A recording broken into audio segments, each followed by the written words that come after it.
Hey there. Welcome to Lagoon Company. Name is Dutch, but my international name is Muffler Tape. I know I didn't choose it, just what folks call me around here. Oh, here's an employee that has been around here as long as I can even remember. He's worked here maybe longer, I'm not for sure. He acts a little weird sometimes, talking about banging guys or being triple fucked, but we don't judge at Lagoon Company. As long as he's awake and working, he's one of the best in the business. Roland. Also, he messaged me, guys, so send him the link. All right. Just really quick, this motherfucker has the link. It's in the Fictionology Discord. He's just too retarded to figure it out. Painfully aware. Back to me being Dutch. Now, to show you some of the newer faces around here, we got some guy whose nickname is Two Hands.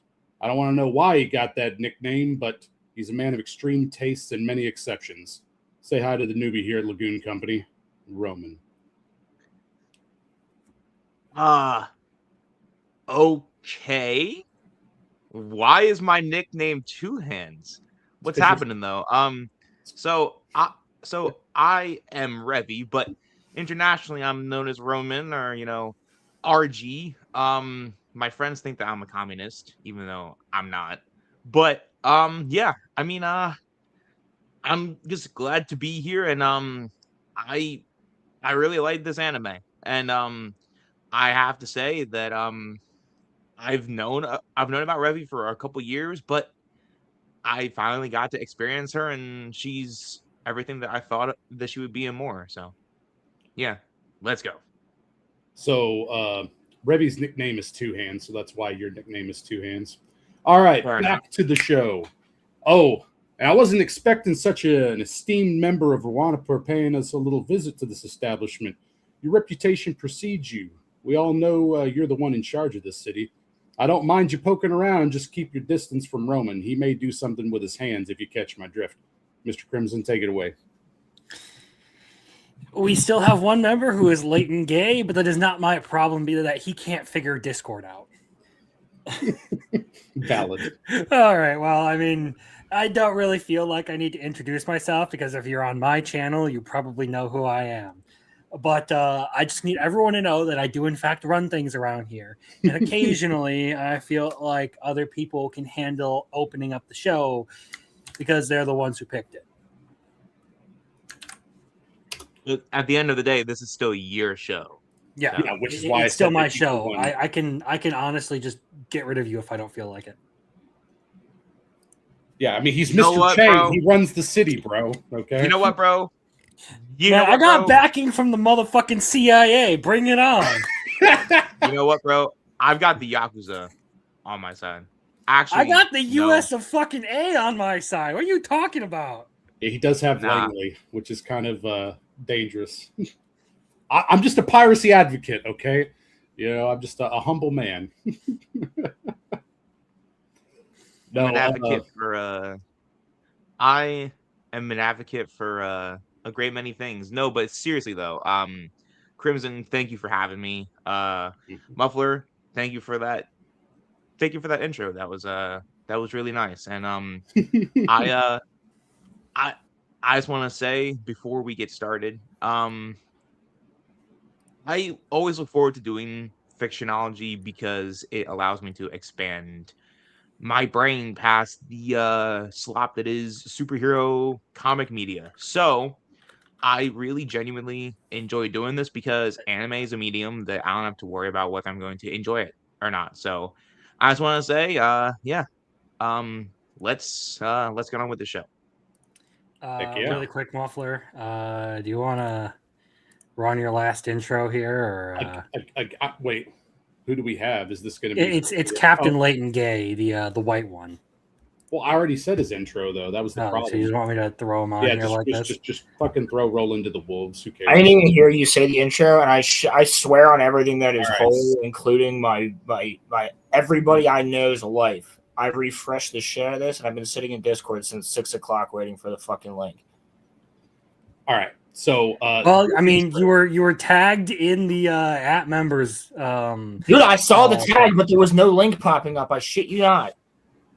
I'm like, why the fuck is he tagging me? I literally went into Fictionology. I refreshed my Discord. I re-fucking started the shit. Okay. It sounds like technology just hates you then. It fucking does, believe it or not. All right. Do you I wouldn't have want been your late. intro? I'm literally sitting here at 6:30. I'm like, where the fuck is this link at, dude? Do I was you about to want text your you. intro? Or are you good? I do it. I guess not now. That was it, I guess. Well, part of it was, as long as he's awake and working, he's one of the best in the business. And so I was going to segue into you probably being asleep or something. I almost said a gamer word, but, anyway, there you go. It's such a fucking beautiful night already. We've already been derailed by... I'm just going to say we've been derailed by Roland, so... Yeah, valid. Fucking hell, there's probably another R that's going to show up at some point here and, crash the party, but... You got 3 R's, bro. You got 3 R's. Like the Indian movie? Yeah, I was going to, yeah. The Indian movie is pretty good, but... Actually, we're not here to talk about that, though. We're here to talk about Black Lagoon. Correct, and sorry. So I kind of maybe messed up my intro a little bit, but, hey, I've been around here a little bit, but as far as Black Lagoon is concerned, this was my pick this time. It was a toss-up between this, which is a down and dour anime, or another one, and we'll kick that one off to another time, but that would have been, oh, God. Roland, what's the one? It's Akame Got Killed. Thank you, yeah. Instantly, yeah. So it would have been Akame Got Killed, but I felt that this one was more appropriate, and it actually works out pretty well for everybody. So we had a couple new faces on this one.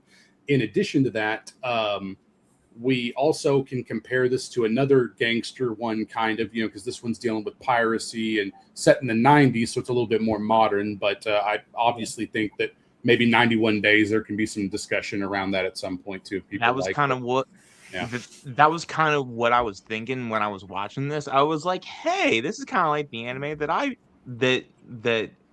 picked." I was like, "This has a lot of vibes to like 91 Days." But then when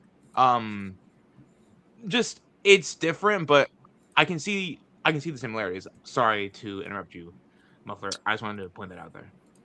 No, we're good. That was kind of what I was doing, is trying to get you to talk a little bit there. And I don't know if you want to introduce yourself too, Roland. You kind of, I mean, everybody who's seen the show probably knows who I am at this point. But Black Lagoon is an anime that I very much love. Muffler and I kind of were tossing up. We traded anime for to both have options for Fictionology this year. So this was one of the ones that we were both like, one of us has to pick Black Lagoon.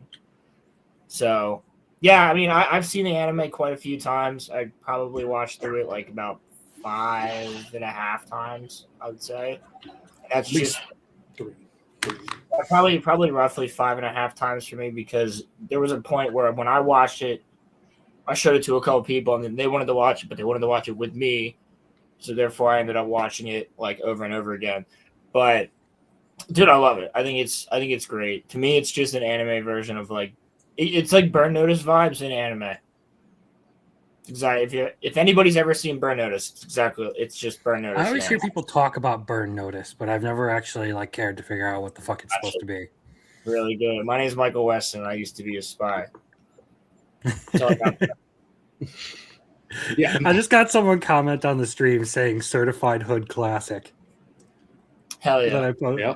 I posted it a different Discord for like the link and everything. I just got the pop up for it. I was just like, okay, you know what? Honestly, I respect that opinion as far as Black Lagoon goes. This one was a really good anime. Probably up there with, like some of the better. I don't know how I would place it. If like I were to rank every single anime I've ever watched, I don't know where exactly in there I would place it, but it would I think it would be easy to say that this would be in like top 20, maybe. I was gonna say it's definitely top 20.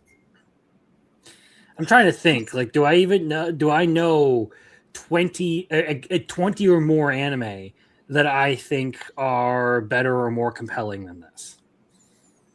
and I'm not sure that I do. I don't know. I don't quite know if I'm going to put it in my top 10 yet, but top 20, I feel like, is a pretty easy commitment. It'll probably be top 15 for me, if I were to guess. It'd probably be at least number 15 out of the 20. Yeah. So I don't particularly have any like complex intro thoughts for this series other than like it's one that kind of is legendary for some good and some bad reasons. One, because it's actually like I said, it's a good anime. Two, because there is the likelihood that it never just never gets completed. Yeah.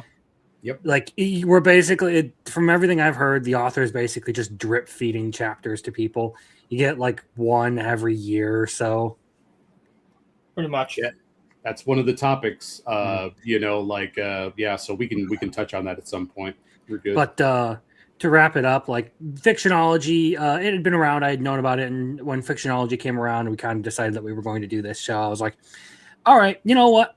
I get to fill out, you know, another one of the old head boxes for my Weeb cards. So let's go. I don't necessarily know if this counts as old head stuff, but it's one of those anime that does get a lot of attention just for being kind of well received for years and years on end. It's over 15 years old, so you know. So is it like a early 2000s then?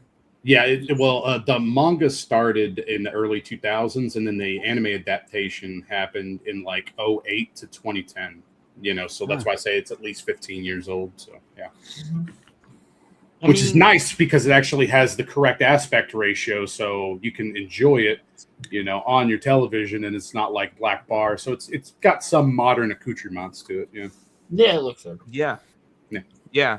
I mean, here's the thing, like, I've heard about this anime even before like I really got into anime.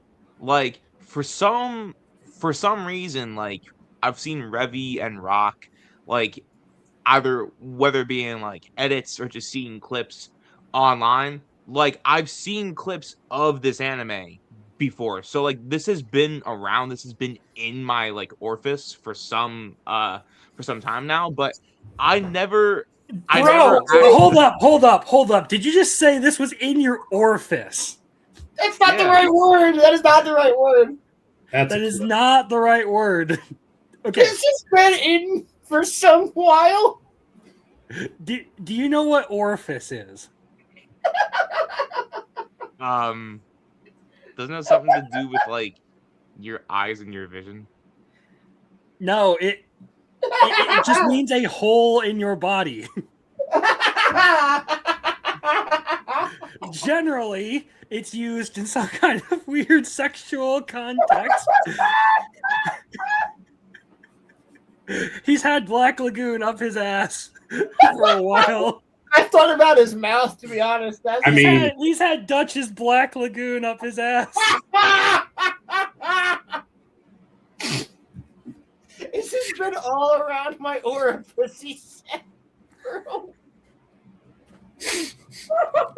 I think you're trying to say orbit, but it's all good. The Earth's It's not even 15 minutes in, and we've already got Roman fucking up. One word came out of my mouth. I meant orbit.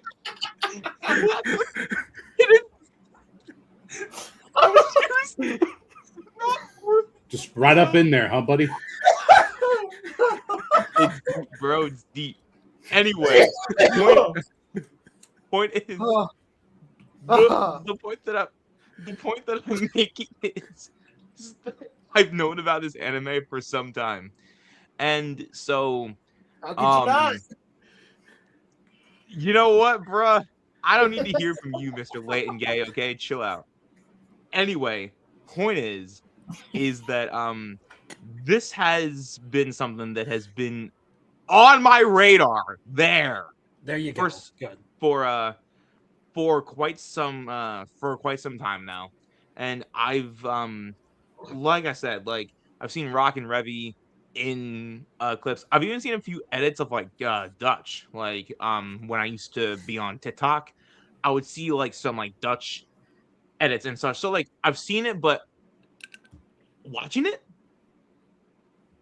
you take like you make it like a crime thriller show, but like there's piracy involved. Like the concept itself is cool. Like it's really really cool. And then um something that I was thinking about watching through the show is that I've seen, so again, not the greatest source of knowledge when it comes to formulating your own opinion on things, but if you go on to the interwebs and you check out this site called Reddit, people say that Rock is like one of the whiniest protagonists that like they have ever seen without really understanding. That's kind of what I'm saying. Shinji, hasn't seen I was gonna say, yeah, did they not watch Tokyo Revengers? Demon Slayer? Right. Yeah. My Right. Hero Academia? I wouldn't call Right. them whiny though. When we're talking about whiny, we're talking about someone who's constantly complaining or like bitching about things. Yeah, and like Rock doesn't do that. But then also I have to say that like I love the dynamic between Rock and Revy. I think that is written like fantastic. I just really I like that like the whole crew, man, is just it's something that like I dug when like, I watched through the Pirates films, and it's something that I really dig here. I like when like a group of ragtag people can unite for a common purpose and just grow to care about each other over time. And that's something that I think is kind of nice to see in the day and age that we live in. Camaraderie is always nice, and so I think it's nice. And I hope we can get more into the character study of Rock and Revy a little bit later, because I think that Rock and Revy have very very interesting character writing. So that's for sure. yeah. Good Yeah, call as out. far as that goes, I do want to make one comment because you kind of described it as a crime thriller. That works more so for like 91 Days, not so much this. This one's more like a modern action series or an action series about modern smugglers. I wouldn't even call them pirates. They're just smugglers. Yep. Right. With like moral components that you could say is like a proto Breaking Bad before Breaking Bad was a thing. Well, Yeah. this is kind of why I want to. This is why I equate it to like if there was a live action version of the show, it would be Burn Notice. Like you have the characters themselves actually go with like Revy is a mixture of two of the characters of like the main character Michael and his girlfriend Fiona. Basically, both are Revy, and then you have like Dutch is like Jesse, and mixed with like a cup mixed with Sam, and Benny's like Sam, like straight up. And then you also have like Rock, who is like the guy that's just he is the character that they're helping in all the different episodes of Burn Notice type shit. He's the guy that's thrust into this shit, doesn't really know what's going on. But it takes place in Miami. They're on boats all the time. They're fighting the cartels. They're fucking around with the Russians. Like it's all the same shit, dude. And there's like it's a modern crime thriller. That's exactly how I'd explain it. They're not crime thriller, modern action thriller type of thing with crime as the centerpiece. Yeah, like one step down from like a James Bond, because it's not quite so farcical or fantastical. It's a little bit grittier. There's some dark story elements to it. There's a lot of moral questioning about what's happening. What are we doing? You know what? I would say more like one step down from a Mission Impossible, because that's like more based on reality. So it's like a Mission Impossible kind of thing. Yeah. Hey. Good Yeah, stuff. and I kind of also liked how there were some parts, especially like in season 1, where like Revy, whether it be through like violent means or not, basically like Revy's always trying to push Rock to do something. That's just something that I kind of always that's something that like I always thought of was like it felt to me like Rock was not really operating for his own purpose. He was operating for Revy essentially. But then when we get to later in the show, he really becomes his own man. So yeah. But I just wanted to point that out that I think that it's interesting breaking it down that like Rock might have one of the most complete character transformations that I've seen in terms of like anime. At least that's my view. He's going in a direction. I was gonna say that's an interesting way to like go about it because he actually does work really well as like a main character for this, as someone who's just sort of like thrown out of. They constantly make this reference to like basically you have two sides of the world. Where like Rock spent most of his life living as a normal person on one side. And then after he was thrown out by his company, basically treated as worthless and all that, he chose to step away from that, but never actually fully crossed over until later in the series. I'd say towards the very last arc. I was going to say that's particularly with Roberta's blood trail. Yeah. Oh well, and it's interesting to see like Revy's reaction to all of that, considering they're like the two characters who like interact the most and kind of like bounce off each other the most there. The way like at first she's just fed up with Rock, like not like being committed or anything. Like she's just like fed up with the fact that he won't like do something. He won't like he wants to hang on to his old life, but like pretend like he's part of this one too. And when he finally gets fed up and starts telling her off and everything, and like, shows some fucking backbone, like he's not afraid of her.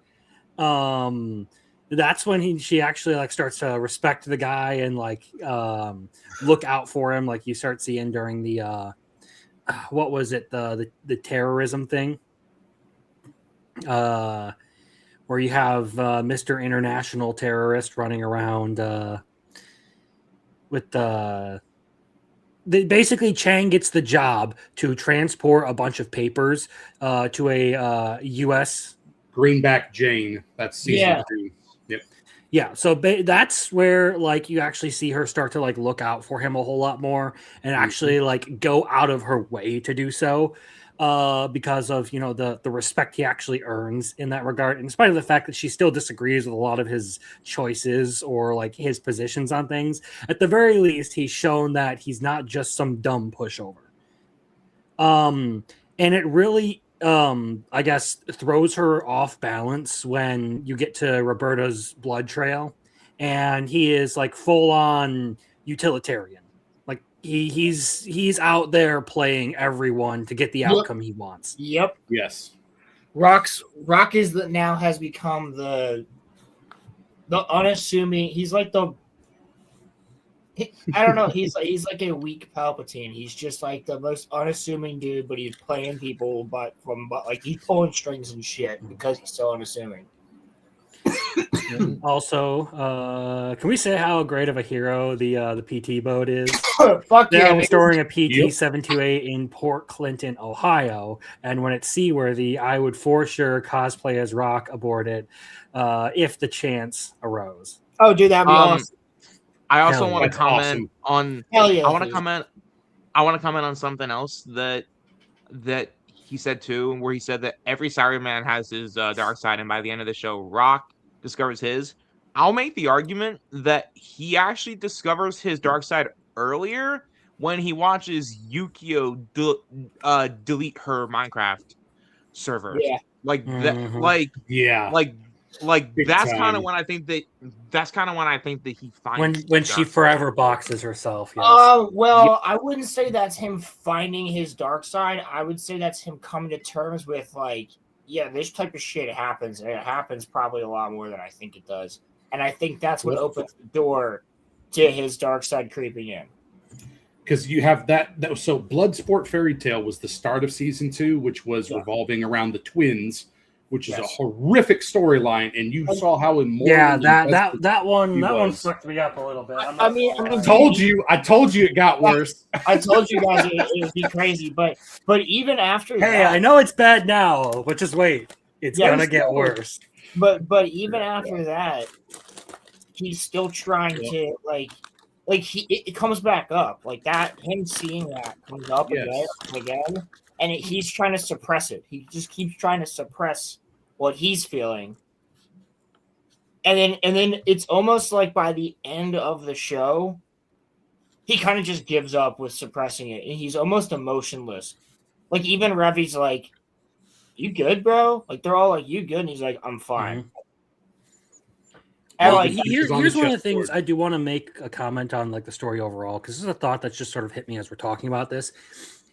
There are different kinds of, I guess, like hard to get through stuff when it comes to series. Like some series, like you go into like the grimdark stuff, and some series are just so absolutely abhorrently brutalistic that you can't stomach them because they're just beating you down constantly with no like relief in sight.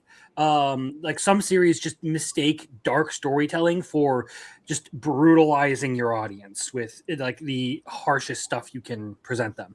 Where I find very like an interesting like I guess middle ground in there, or like the right place to stand when telling these kinds of stories, you get stuff like Berserk and Black Lagoon, where they are depressing. They can be hard to get through, but at the same time, when you reach the end of whatever arc you're dealing with, I never felt like it was just soul crushing. Like there was some sort of like melancholic relief at the end to where like it may have ended in a tragic way, but it wasn't horridly depressing. Like there was some little bit of like, I guess, I don't know quite how to describe it. Catharsis. There we go. That would be a good way to put it. There's some sort like particularly you talk about like Bloodsport Fairy Tale, and the way all of that ends, like right there, like they deliver the sister to the other end, and the handler just shoots her right on the spot. Yep. And she has her whole dying moments and everything. Is a lot of series that are able to handle these sort of like darker elements well do it in a way that's either cathartic or is often followed up with at least something to alleviate the depression. And I'm not a huge fan of series that are just constantly trying to beat you down emotionally. Well, I mean, we just talked about one series that does that beautifully last night for about 2 hours and 45 minutes. Valid. So I mean, it still does things in a way where like it doesn't feel brutalistic. Well, that's what I mean. That's what I mean. The humor is really good. I'm saying Chainsaw does that. Is what I'm saying. But like on a more lighter end, some people can't even get into Attack on Titan because that's too nihilistic and brutal for them. So it's like you wouldn't get Black Clover in that case, or not Black Clover, Black Lagoon in that case, in my opinion. Like I just like because Black Lagoon has a lot darker themes, in my opinion. Like, it does a good job of capturing a like realistic portrayal of everything that's going on there. But also kind of resolving it in really what you would imagine is like the only like real way that things could. Like when people are like just outright out of their minds, like the twins were. Yeah, you expect that to end in tragedy. But keep in mind, like not every job they took ended in some ridiculous tragic twist. Like the hacker. What was it? The counterfeit girl. Yeah, the hacker. She got away. That was in between. That's what I was about to bring up. So Bloodsport Fairy Tale is the start of season 2. The end of season 2 is the Fujiyama Gangster Paradise, right? Which that one is the very down note as well, as far as the whole thing between the samurai, quote unquote, right? The crime family samurai, and then you have the young heiress taking over and stuff, right? So if you just put those two arcs back to back, that would be fucking horrible in my opinion. Okay? But instead, you have Greenback Jane in between there, where it's a little bit more lighthearted. You get some good things to happen to the characters. You flesh out a little bit more of the relationship that's developing with Revy and stuff like that. She's getting a little bit of chide happening from Etta and stuff too. So like you got some stuff working on. Yo, Chinglish, is that you? Yeah. The dub is fantastic. Okay. Oh, how are you doing, Hora? Are you doing okay? Yeah, are we allowed to do her voice? How you doing, Hora? Good to see you. This show is likely going to get demonetized just from Roman talking about his orifices. So, yeah, fair enough. Sorry, homie. I cost you like. I don't try to make money off of these. These are specifically for people to have fun with. Yeah. So something that I wanted to comment on is something that Roland said, because Roland mentioned Attack on Titan, which I feel like every Fictionology we somehow always come back to this. But what I will say is that the key, I think, Roland, just to quickly, we need to do an anti-Fictionology shitting on Attack on Titan.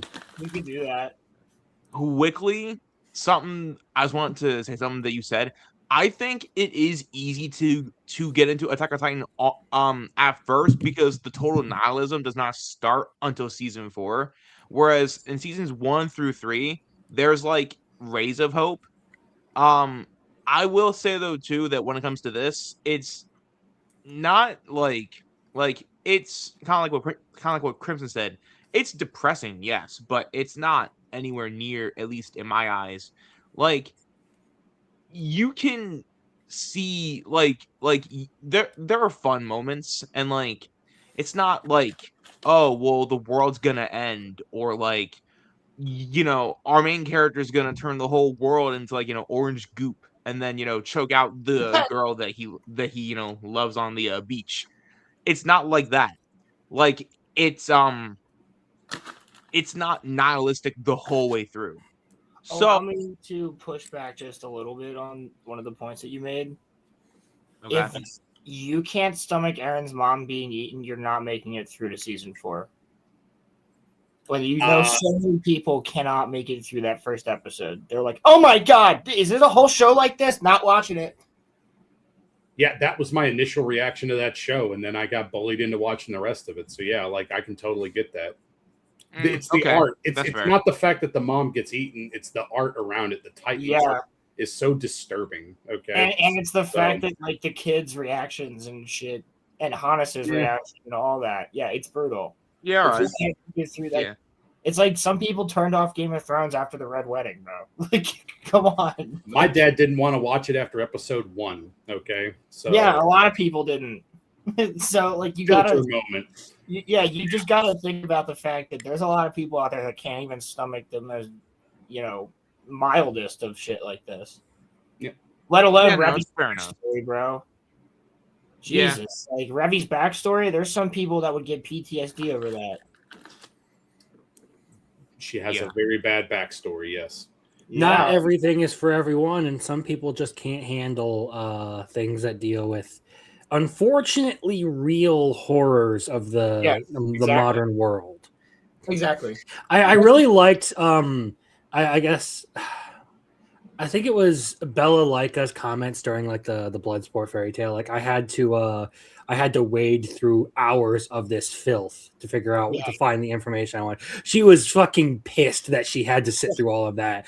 Like even someone as crazy as Bella Lyca was ready to brutalize the that's a word I probably won't be saying on YouTube, but the wild corn farmer. We'll go with that one. Dude, I just love that Bella Lyca at one point just goes, basically says, they're fucking annoying, just kill them. God damn it. She's like, why is it so fucking hard? Like, just fucking shoot them.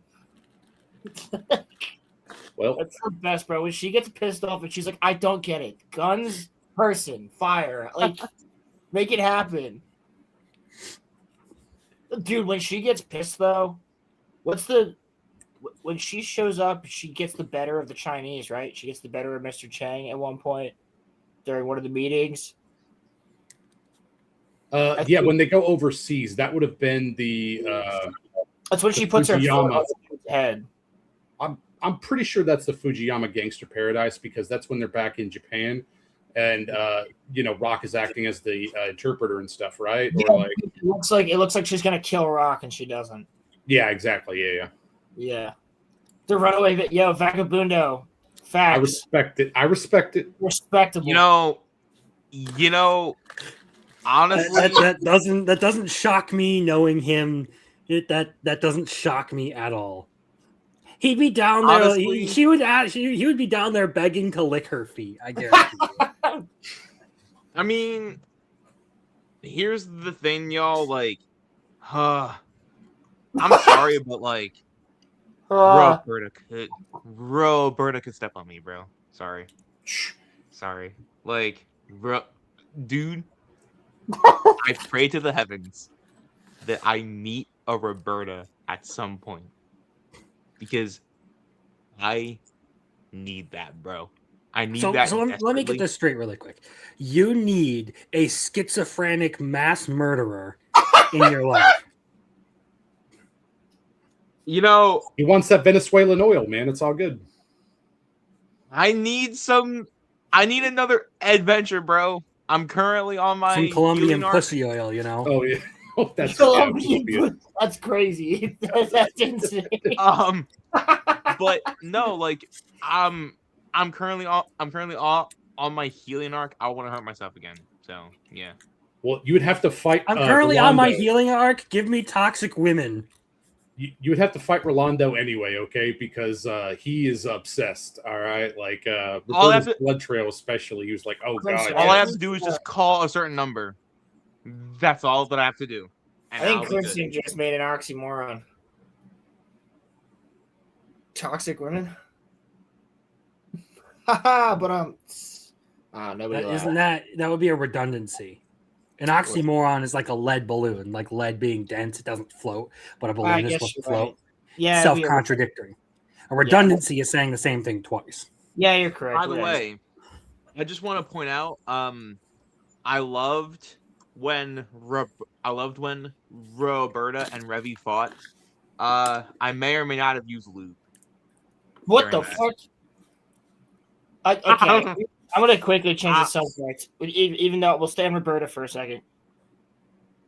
Other than Roberta in the bar, when she's chasing them in the car and she's on the fucking roof all of a sudden in a car, it just flies off the freaking roof, crashes, and it just is immediately they're like, oh shit. And Benny's in the car and he turns around and he goes, oh, what the fuck? And he's like, what the fuck? And she's just sprinting, dude. Like right fucking Terminator shit, bro. Just coming at him, dude.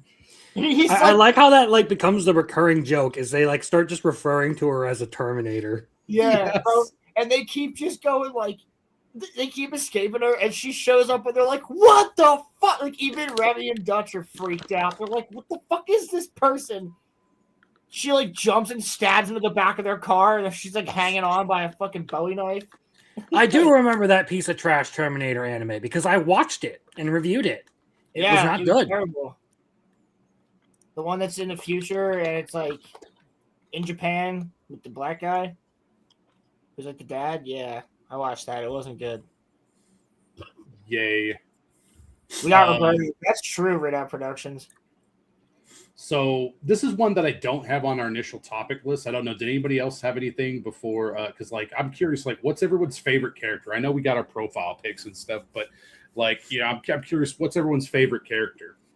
Oh, that's hard. That's actually really hard. There are actually a lot of good picks in this one for like good characters. Dude, I wouldn't argue with most of them. Like you could tell me the old lady nun is your favorite character, and I'd be cool with it.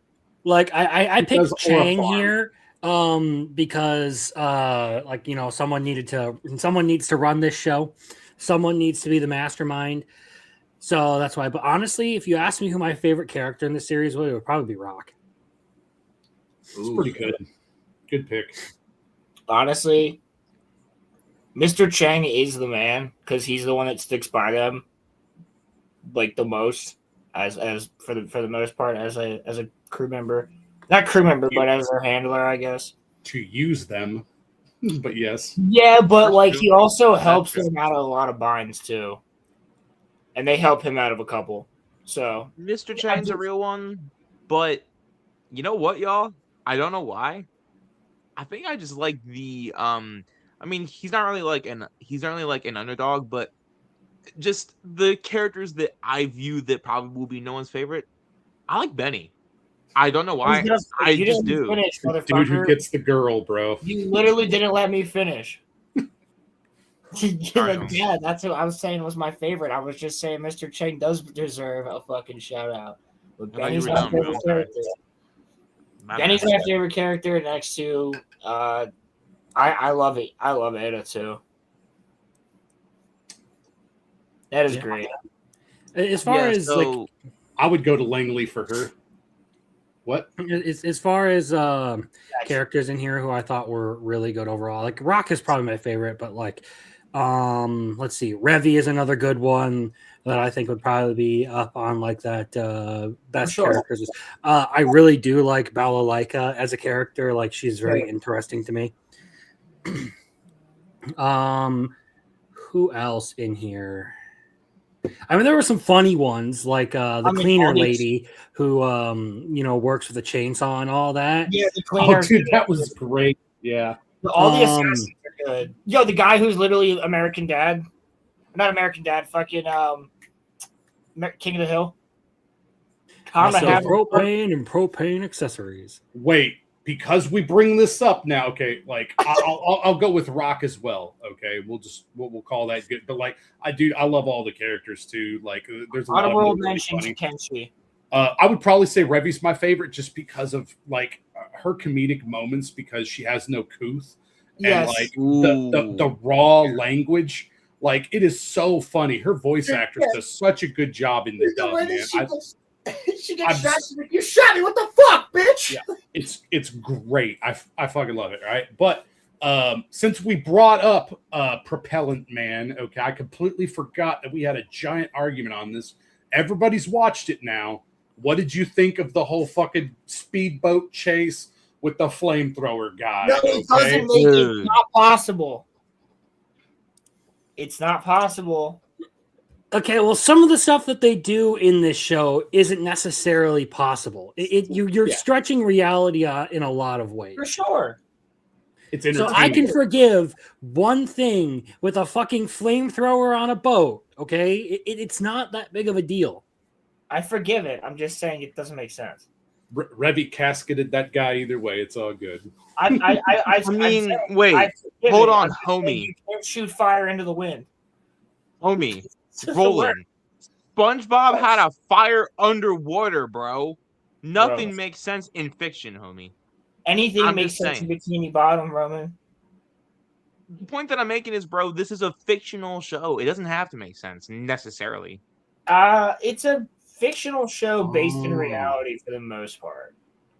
Sure, but I'm just saying, like, think about it from the sense that it's a cool scene. So you're getting hung up on the fact that I'm not saying it's not a cool scene or anything like that. I love the episode. In fact, it's one of my favorite episodes. What I'm telling you is I happen to notice, oh shit, he's shooting flames into the wind. He should be on fire and dead. All I'm saying is that I noticed that. That is all. Fair enough. The fact that he only operates with a flamethrower was it's particularly ridiculous because like that's what I'm saying. Seriously, of all the weapons that were there, like at least some of them made more sense than a fucking flamethrower. It was hilarious too because they opened the back of the truck. They're like, "We got everybody's weapons for everyone." And he's like, "I'm on my own." He just pulls out fucking World War II flamethrower, dude. That is kind of a funny choice. He was probably on that boat looking for Big H's painting in the. Well, no, he was 100% completely not wrong. Valid. No, actually, doesn't he make a reference to like Nazis or something too? He's like he makes some sort of racial or ethnic reference at one point, but no, he's literally king of the hill purposely. He even says like time for some propane. He's talking about fucking barbecuing. Like it's just so stupid. Can we not forget about the weird like Chunibyo dude who's like, doesn't that place look like a good way to make an entrance? Oh yeah, the one guy who thinks he's in an anime. Yeah, the one dude who acts like he's an anime protagonist, the fucking puny dude. Isn't he the like, only one that like, didn't you get shot? I was wearing body armor. It's very helpful. Isn't he the only assassin that actually lives out of all of them? No, Chinglish and the cleaner lady do. Yeah. Oh yeah, those. The cleaner lady just gives up when she loses her voice modulator. Yeah, she can't talk. Yeah, because she's. Yeah, she gets all bent out of shape over the Chinglish survives because the Chuny guy just takes her to a hospital. Yeah, he takes her to the hospital. Yeah, that's right. I will say the humor the humor on this show, like, dude, there were some times where for those of you that don't know, a lot of the times I binge these on my break at work. There were times that I had to leave the break room because I was crying laughing. Like, bro, I was dying laughing. So I have to say, like, I actually had a really good time. Just yes, the action and fighting's cool, but like, there's a way to mix humor into your dark and your drab stories, and what I liked was that they were able to have humor without being too I'm just gonna use the phrase MCU-ish, where like literally everything, including including important plot points, are jokes. Black Lagoon, Marvel. Yeah, that's what's called Marvel humor. Black Lagoon was able to still keep its story compact, and everything still happens in the proper way, but they also put humor in there, which is something that I really appreciate, that like they were able to balance that. Well, again, it kind of just goes back to like old school like action movie one-liners. Like if you watch Die Hard, like there are tons of like kind of like jokes and stuff. There's a lot of great comedic timing throughout those. That's it. Like that's a thing that's just been a part of like a lot like the action movie in general. And Black Lagoon does a really good job of imitating that. It throws in a lot of those one-liners, and it doesn't feel like, and it doesn't take time to break apart a well-running scene to make one big elaborate joke. That's the big difference. Is they're willing to be pithy and quick with their like one-shots in there, and just run with it. Well, it's like, isn't it in Commando where Arnold Schwarzenegger's holding the dude over the cliff and he just goes, "Have a nice fall," and he like drops him. It's like that's where the one-liners are from. But like, I mean, even the comedy, yippee-ki-yay, motherfucker! Yippee-ki-yay, motherfucker! I mean, nothing is better than that. But like, or what's in even Independence Day? He's like, "Hello, boys, I'm back," and like flies in and blows up. Like that's it. Yeah. Like the one-liners are good, and there's a lot of those in this show, which make things fun.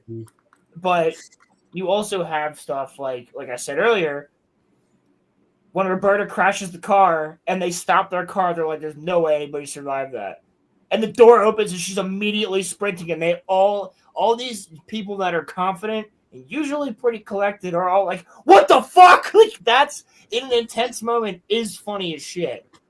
Like to see even Dutch be like, "Oh my god, drive!" Like she was on drugs, bro. Like, I know. Give her a break. She's on freaking that Colombian spice. She's on her schizo meds. Oh Lord! I just like that during the blood trailer, she's just like chewing through them like they're fucking like it's fucking popcorn. Yeah. And I'm just like, what do they call her? Oh, she is out of her mind. The red eye. She's on red eye, bro. Yeah, that's a good point. Yep. She's on straight out red eye. Oh man. Yeah, it's it's just like overall like a very competent series in everything that it does. Like you want to look at it as just from like the action standpoint, it does a lot of really good fights and stuff. From a storytelling point, it does things in a more episodic nature, not necessarily like each episode is its own thing, but each arc is kind of like a self-contained thing. Outside of whatever character development comes from them. They're not like a string of events that are tied together. They're all like their own little like one-off adventure that sort of is like actual like part of someone's life.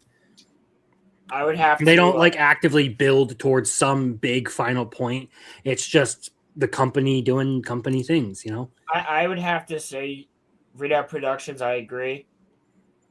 Rick Dalton roasting that crazy bitch from in his pool was pretty fucking amazing.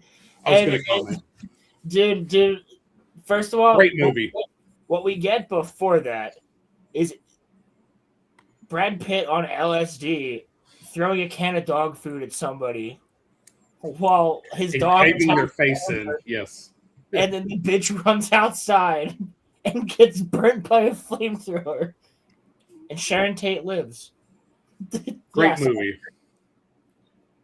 So no, yeah, and I agree about the whole like the boat flying. Like the intro arc was pretty outlandish. I remember the first time I watched it, I was like, "Holy shit!" Like he's like, "No, we're gonna make it out of this, bro. We're gonna do this, all right." And then they were able to launch a torpedo from the boat and hit the helicopter. Like it's I mean, so there is things that are ridiculous, but there's also some things. What I really like about the show is that there's no arc that feels the same. They all feel different in a way, in my opinion, depending on what's going on. Like, there was a completely different dynamic with the boat battle when it came to the U-boat. Because the U-boat kept sinking and resurfacing. And, like, it was a whole different dynamic for the crew to try. Oh, no, wait. That wasn't them. That was when they were fighting. Weren't they fighting a submarine at one point? It's going up and down. No. Nope. What were they fighting that fucking disappearing from the radar? Isn't there something? Or am I thinking of something else?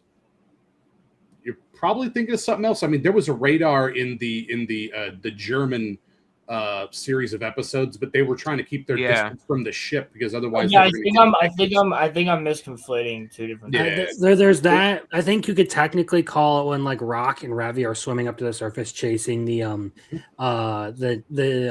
not so good guy submersible, but that's not really a submarine. It's really just a pod that got lowered down. Yeah. So the one thing I would say is that there is that nice continuation. So the third arc of the series is called Rasta Blasta, and Rasta Blasta was where we got introduced to, Roberta and the young master and stuff like that. So that would be like the one continuing arc that comes back later on in the OVAs and stuff. But like all the other ones are pretty bespoke, So that was good call out on that. So. Muffler, this was one of your topics. Yeah, what you got? So if you guys don't mind, I just want to talk about the fact that I'm someone who, in the time that I've been on Fictionology, I would prefer if we're talking about a series now, okay, like for certain ones they weren't done yet, but like they had a clear future, right? Like like we see where some of them are going. When it comes to Black Lagoon, what do you guys think about the future of this property? Do you think the anime will ever come back, or?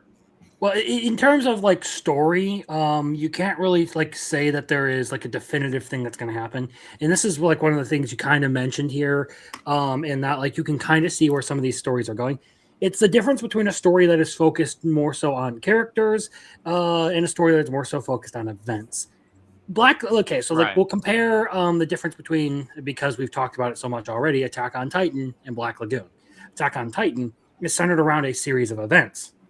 It has a actual backbone to the plot, and all of those events are tied into this one mainline thing that's got to happen to end the story. Kind of like Naruto. For Naruto to end, he has to become Hokage, right? Yep. Yeah. And I generally refer to those as the event-based storytelling version of things. The more character-focused version of storytelling is what you get in Black Lagoon, where it's not so much focused on what's actually happening, but how those events shape the characters who are involved. Yeah.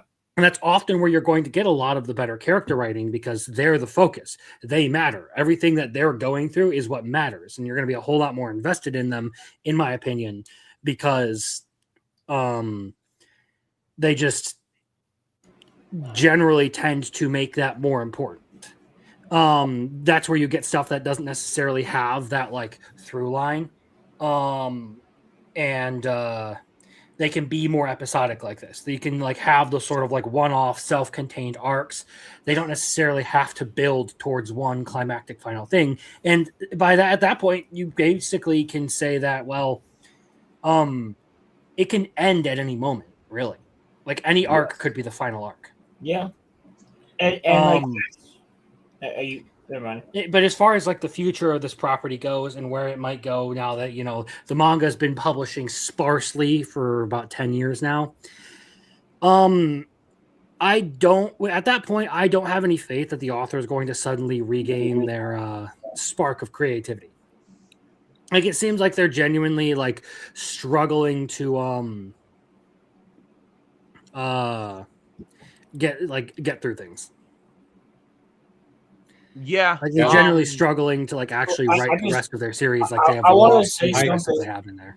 I want to say something on a point that you just made, Crimson, and that's like, excuse me, it's why I keep comparing this show to Burn Notice, which although it's like a live action show, I keep comparing it because that show, first couple seasons, it's exactly like this in the way that it's episodic. It's like there might be a couple episode arcs, but like there's not like a distinct end or like a distinct goal for quite a while until you get to the point where like he does have a run-in with somebody from the CIA or the FBI, and like that then ends up like starting it. But that's not till the later seasons, and I think that's probably, well, at least a couple seasons in, I think if this show were to continue, that's kind of where we would go, where it would be episodic. It would have these certain little arcs here and there, but not really a conjoined story until later. Like if Black Lagoon had continued, let's say another 3, 4, 5 seasons, we might have gotten into an arc that's like, this is the story now. Is there enough manga? I can argue. Go ahead. Sorry, man. Is there enough manga material to even make new anime? I think we talked about that before, and there's potentially enough, but you'd be looking at like a maybe another series of OVAs or something along those lines, because Roberta's Blood Trail came out in like 2010. So, well, let me double check. I don't want to, continue you guys talking or whatever, and I want to hear thoughts from you two, Rolo. Like all you guys as far as what you think will happen before I interject too. But I'll double check on this real quick. I'm double checking on a chapter count here. What do I think will happen in regards to what? The future of the series, like either if it's going to complete or what do you expect to happen in the story, per what Roman was originally asking. I mean, all right, if you want my honest opinion, because I haven't read any of the manga after this show, if you want my opinion on what will happen with the story, it's just not going to get better for Rock at all. It's just going to get worse. He will continuously become the one thing, like he's going to stray farther from doing the right thing while trying to do the right thing the entire time. And I have a feeling that it'll be one of those things where he just fully accepts it and he works together with all the Lagoon Company, or eventually he's gone from them and the Lagoon Company is going to have to go after him. I think is what would be something that would happen. Here's what I've got on what, like, as far as the adaptability of the rest of the series, really quick. 2011. So, yeah. Huh? 2011, because that's when Roberta Blood Trail came out. And I want to finish this when Crimson's done, because I got an idea. Go ahead. So there are currently 120 chapters out. I believe the first 2 seasons cover like 76. Like the first 76 chapters. So they could probably fit another season in there. But then they'd basically be out for years and years and years. Which is why we don't have one. Correct. But anyway, what I was getting at was, where do I think the story would go realistically? Well, we've already seen that Rock basically becomes numb after where we're at in anime. he's basically like there's nothing behind his eyes, really. There's there's not really an emotion. He's just grasping to what has happened. He's kind of just he's existing, right? And I think that at that point he fully accepts where he's at and what's happening. And I think that more and more things will just happen to the point where we might get, or you would get, not that we will, but you would get not like an Aaron Yeager type of thing, but kind of like he dips off and actually becomes like the Scarface type of dude, type of shit eventually, because he's just willing to, like, he doesn't have any feeling anymore. He just doesn't, or they're gonna have to kill him, or he's gonna kill some of them. Like I don't think, or they're all just gonna stay the same, but Rock's just gonna be continuously getting darker and darker and darker. I mean, and I don't all valid things Sorry, there, Hal. but like I don't think like it, and that's where I see the series continuing after where we ended it, if anything. But do I see an actual continuation of the series? I mean, guys, it's been a long time. Probably not. Go ahead, Roman, and then I'll comment. Right. So what I was gonna say was that one, Roland, I don't disagree with anything that you said. I just will say though that the thing is that if that is how Rock ends up, that would kind of suck. I do see that happening though. I don't disagree with you, but well, real fast, think about what they say in episode 1. You can't be a good person in Rwanaper. You just can't.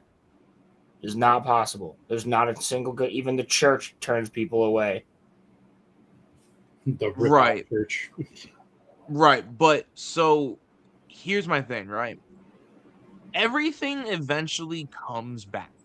So I don't think that we can really rule out that this anime will eventually come back, because everything eventually does come back, because it, like, I thought the anime was safe from it, but Naruto got a sequel almost instantly after the show ended. So nothing is really sacred or safe.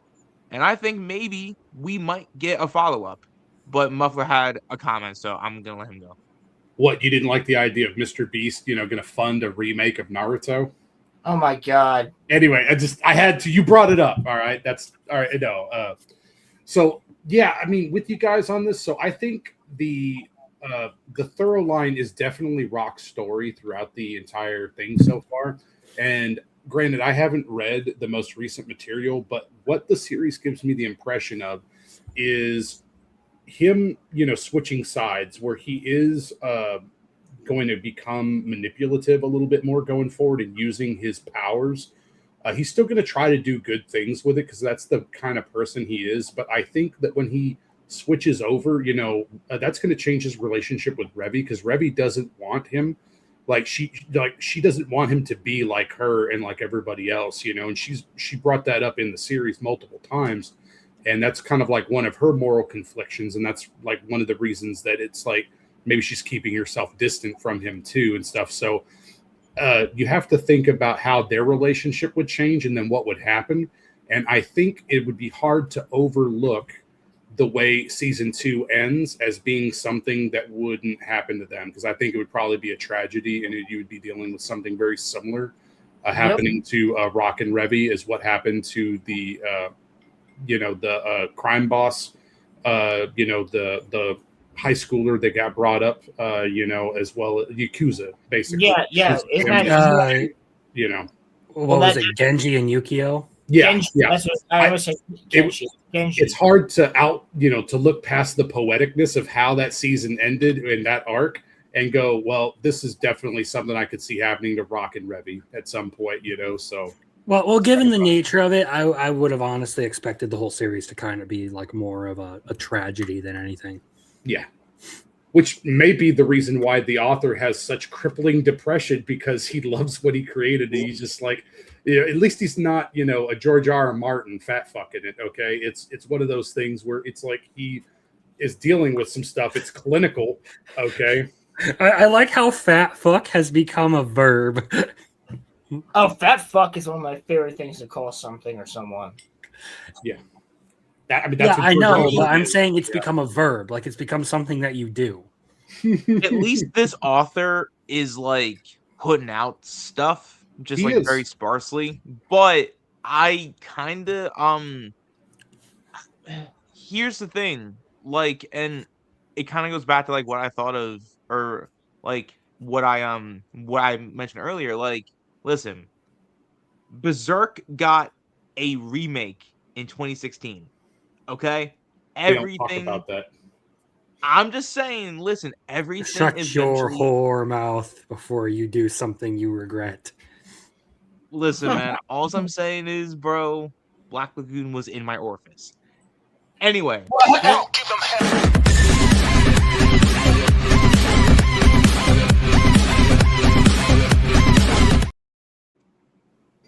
hands up, don't shoot. Don't shoot. Don't shoot. No, but so would it shock you guys if we see like in a year Black Lagoon has been revived for season 3? Like, really, would that shock you guys? Like, why won't you wear that Hawaiian shirt I bought you? That's right. She was so ass mad about that. Pissed about that. Yeah. I mean, it could happen. The problem is, though, is that like and to verbalize what Vagabundo was saying earlier, he was saying that the sub is better than the dub because of the whole like language barrier thing with the way they were doing the the adaptation and stuff. I think that it would be interesting to see if they could do a season 3. The issue is like, would you be able to get all the voice cast back, because they are great in their roles? I would not want them to change. Yeah, would you would you have an actual good studio touch the property after so long as well? Like, is there a financial incentive for them to do this? And then that basically be the end of the series. Because like, you would have to think like maybe they could work out something with the author and you could get like a season 3 and use existing content and then have like a true anime ending or whatever. Like, oh, this is the way it's going to end. And like, if you can get it here or whatever, because I think we already see where it's going. So I don't think you'd have to work too much harder, in my opinion. I mean, it may be good enough to where he can just step in and do some writing for him and finish it up. Right, like, and it's not a Berserk case where like they're not gonna make any more from that manga into, like, basically they're not going to continue the anime, whereas I think for Black Lagoon, like, there is enough there that like if they want to just do an anime ending, they definitely could. And I think it would be interesting. And also, kind of, Muffler, to your point, Black Lagoon, could be wrong, but I think it's pretty popular. Not so much to the youngins, but like to us and like to people older, like everybody kind of knows what this anime is. Even if I know a lot of people that know this anime that are our age. You've seen it before, even if you haven't seen it. So I think that if we got the announcement that this show was coming back, I think people would be ready for it. I think they don't even need to make it a show. You could just do the same thing Cowboy Bebop did, make a movie, call it a day, boop up, bang, you're done. Fair enough. Fair enough. I got some light for you at the end of the tunnel on this, Roman. So the thing is, one thing I was researching, and I didn't even know this existed. Okay, it's not the original author anymore. Okay, but there is a spinoff that has been in production for a long time as far as a manga is concerned. And the spinoff is with Etta, and it's following her days at Langley as she goes through and you told me about that. Becomes part of the rip-off church and stuff. So I guess my question to everybody on that was that, well, since we kind of know what we want from the original timeline, for the like spin-off and stuff like that, would you guys be interested in maybe reading the manga, or would you guys be interested in maybe seeing an anime adapted about Etta and her time at Langley and how she ended up in Ruanapur and all of that stuff. Because, I mean, hey, she's hot. So I don't mind seeing Etta do stuff. I want to okay? read. But, I want to read the Black Lagoon manga. I want to read the Black Lagoon manga first, but I definitely would read the spinoff because that sounds very interesting. If Mr. Chen and like, don't break your chair, brother. Crimson, don't fall, man. It might finally be fucked. If Mr. Chen and Bell's lost in it, then maybe. But like, honestly, I like Etta, but I'd be more interested in reading about like some other stuff just in the world. Like, I'd be more interested in reading about how Dutch started the Lagoon Company. That may be part of it. I don't know exactly. Again, and I know that it's a different author, but it has like at least 8 volumes out already. So that's enough to do a couple seasons worth of material, I'm pretty sure. Is it actually legitimately licensed? Yeah, 100%. Yeah. Huh. I did not know about it, I swear. I just was looking it up, doing research, and found out about it. So, if Roberta ever got a manga, I would also read that too. Just saying. Just putting that out there. You just want a woman to call you master. That's all it is. No, he wants a woman to abuse him. That's what he wants. Well, damn right. Yeah, fair enough. No, but so I wanted to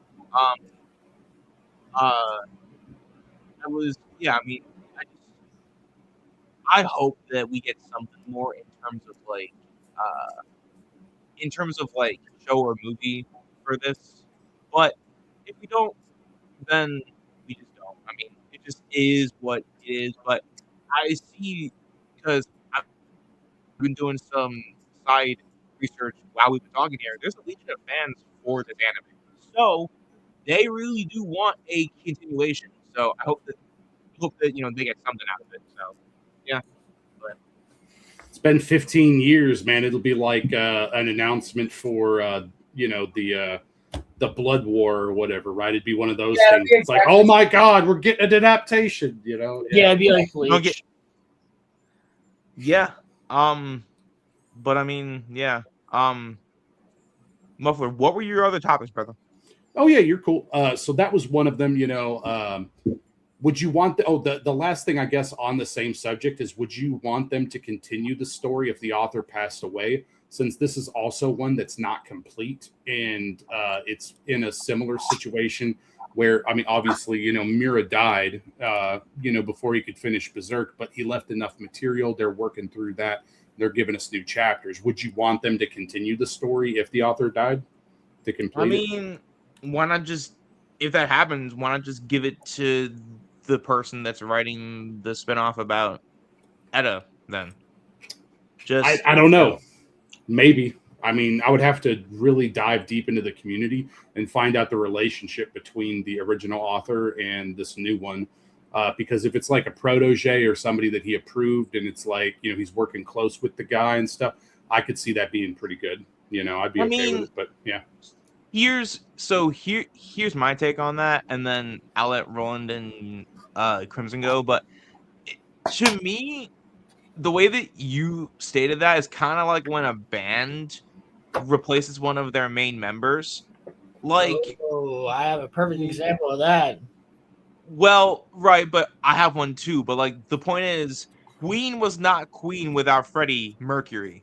So if you take the author of Black Lagoon away, like, this is just me.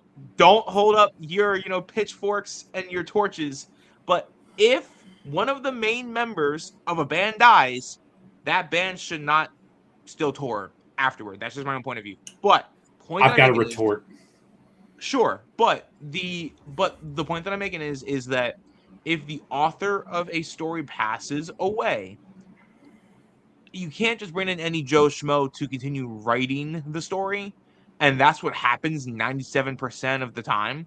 So I'm kind of divided on whether I would want this to Roman, I actually don't really think that Queen is a good representation of that, to be honest with you. Because they literally straight up said it was the other members of Queen, and they just went, well, we want to make more music, but we need a singer and a bassist or something like that. I was about to say, why should a band be, in that case, why should a band be subject to disbanding if their lead singer dies? Like, what about the other guys' careers? Yeah, I mean, like you could talk about Linkin Park the same way, but Linkin Park, like they usually, it'd be different if nobody knew anything. No one knew that he died, and then all of a sudden, it's just different. Like it is a woman singing Linkin Park songs. Like, yeah, that changes things. But then when they straight up go, "Hey, we're a band. We want to keep making music, but our lead singer's dead. We still need a lead singer. We're gonna get another one," and then they take a year or two to get another one. I mean, Queen Plus afterwards. You can use an argument for just bands breaking up in general, where you have like Black Sabbath moving on without Ozzy, or Genesis continuing without Peter Gabriel and stuff too. Like you have different situations where they're still able to continue it on and do their own thing. Who was what's his name? Phil Collins. Who was he?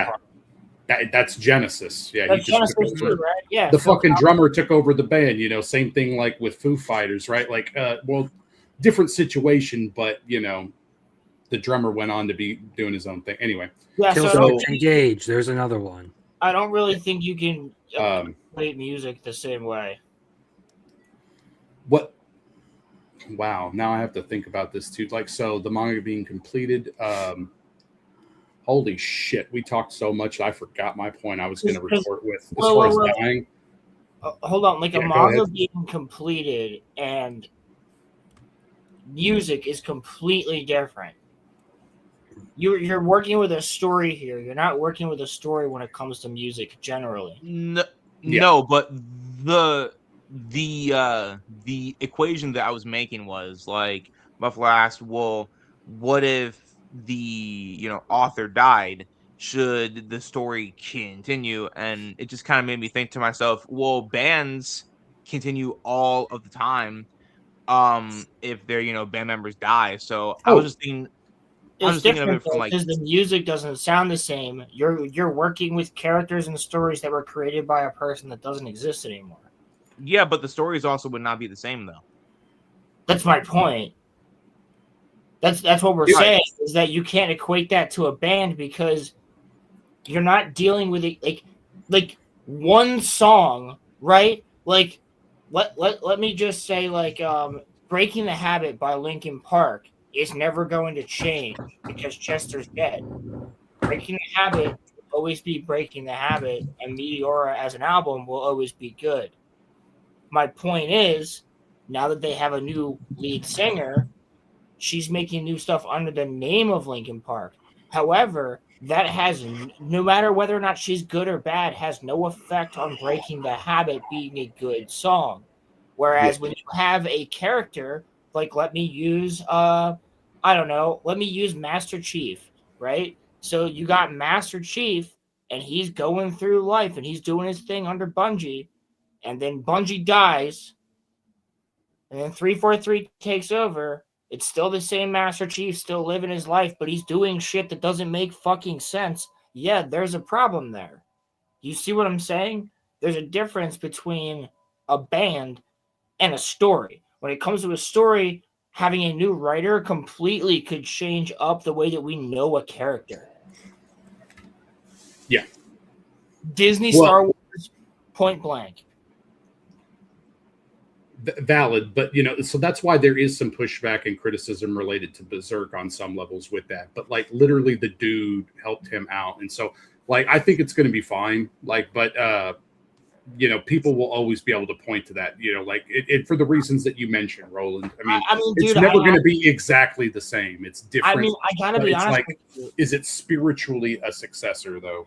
I have more faith in the Japanese than I do in the West when it comes to storytelling right now. Sure, but I'll be honest with you. All of us had a fuck ton of faith when Dave Filoni got hired. Huh? Yeah. Well, Star Wars sucks ass. Anyway, so the last thing I was going to say, Roman. Was that fine? Anyway, so the last thing I was going to say was it was still on the band thing, and I completely forgot for a second, but it came back to me. So the whole idea of the whole, and I know that we've already talked about this. This is just to tie it into something that we're going to look at in the future. But there's a band called Hitiori who does an opening for one of the ones that's going to be on Fictionology later this year, and that's called Mushoku Tensei. And they did an opening for that song, and that band continued playing after. And that song that they used for that opening of Mushoku Tensei was after they lost their lead singer, and they sort of did it as like a tribute to him too. There was a lot of emotion from their performance and stuff too. So whenever you get there, it'll be an interesting conversation. I'll try to bring it up again because it's my favorite song in the series. But that's just to give you an idea that, hey, you know, there's some interesting stuff even musically later on that we'll talk about. So Sure. Yeah. Insofar as like writing goes, it's really gonna depend, if you ask me, on whether a series should continue or not. One, the big thing is, does it cut off at a place where you can kind of interpret it as an ending? Like for Black Lagoon, you can probably cut it off at any point where they finish up a job and just call it quits there. Right. The second thing is, how well does the person taking over as the lead writer imitate the original writer? And that's really like the bigger of the criteria, because with Koji Mori signing on with Studio Gaga to finish out Berserk, you're talking about a guy who basically was like deeply involved in the story in some way or the other, a guy who actually knew what was going down with that. Versus like with this, or it would really depend on who's taking it over and if they can actually fill out the vision. And you really never know unless the person is able to actually like go in and do something with it.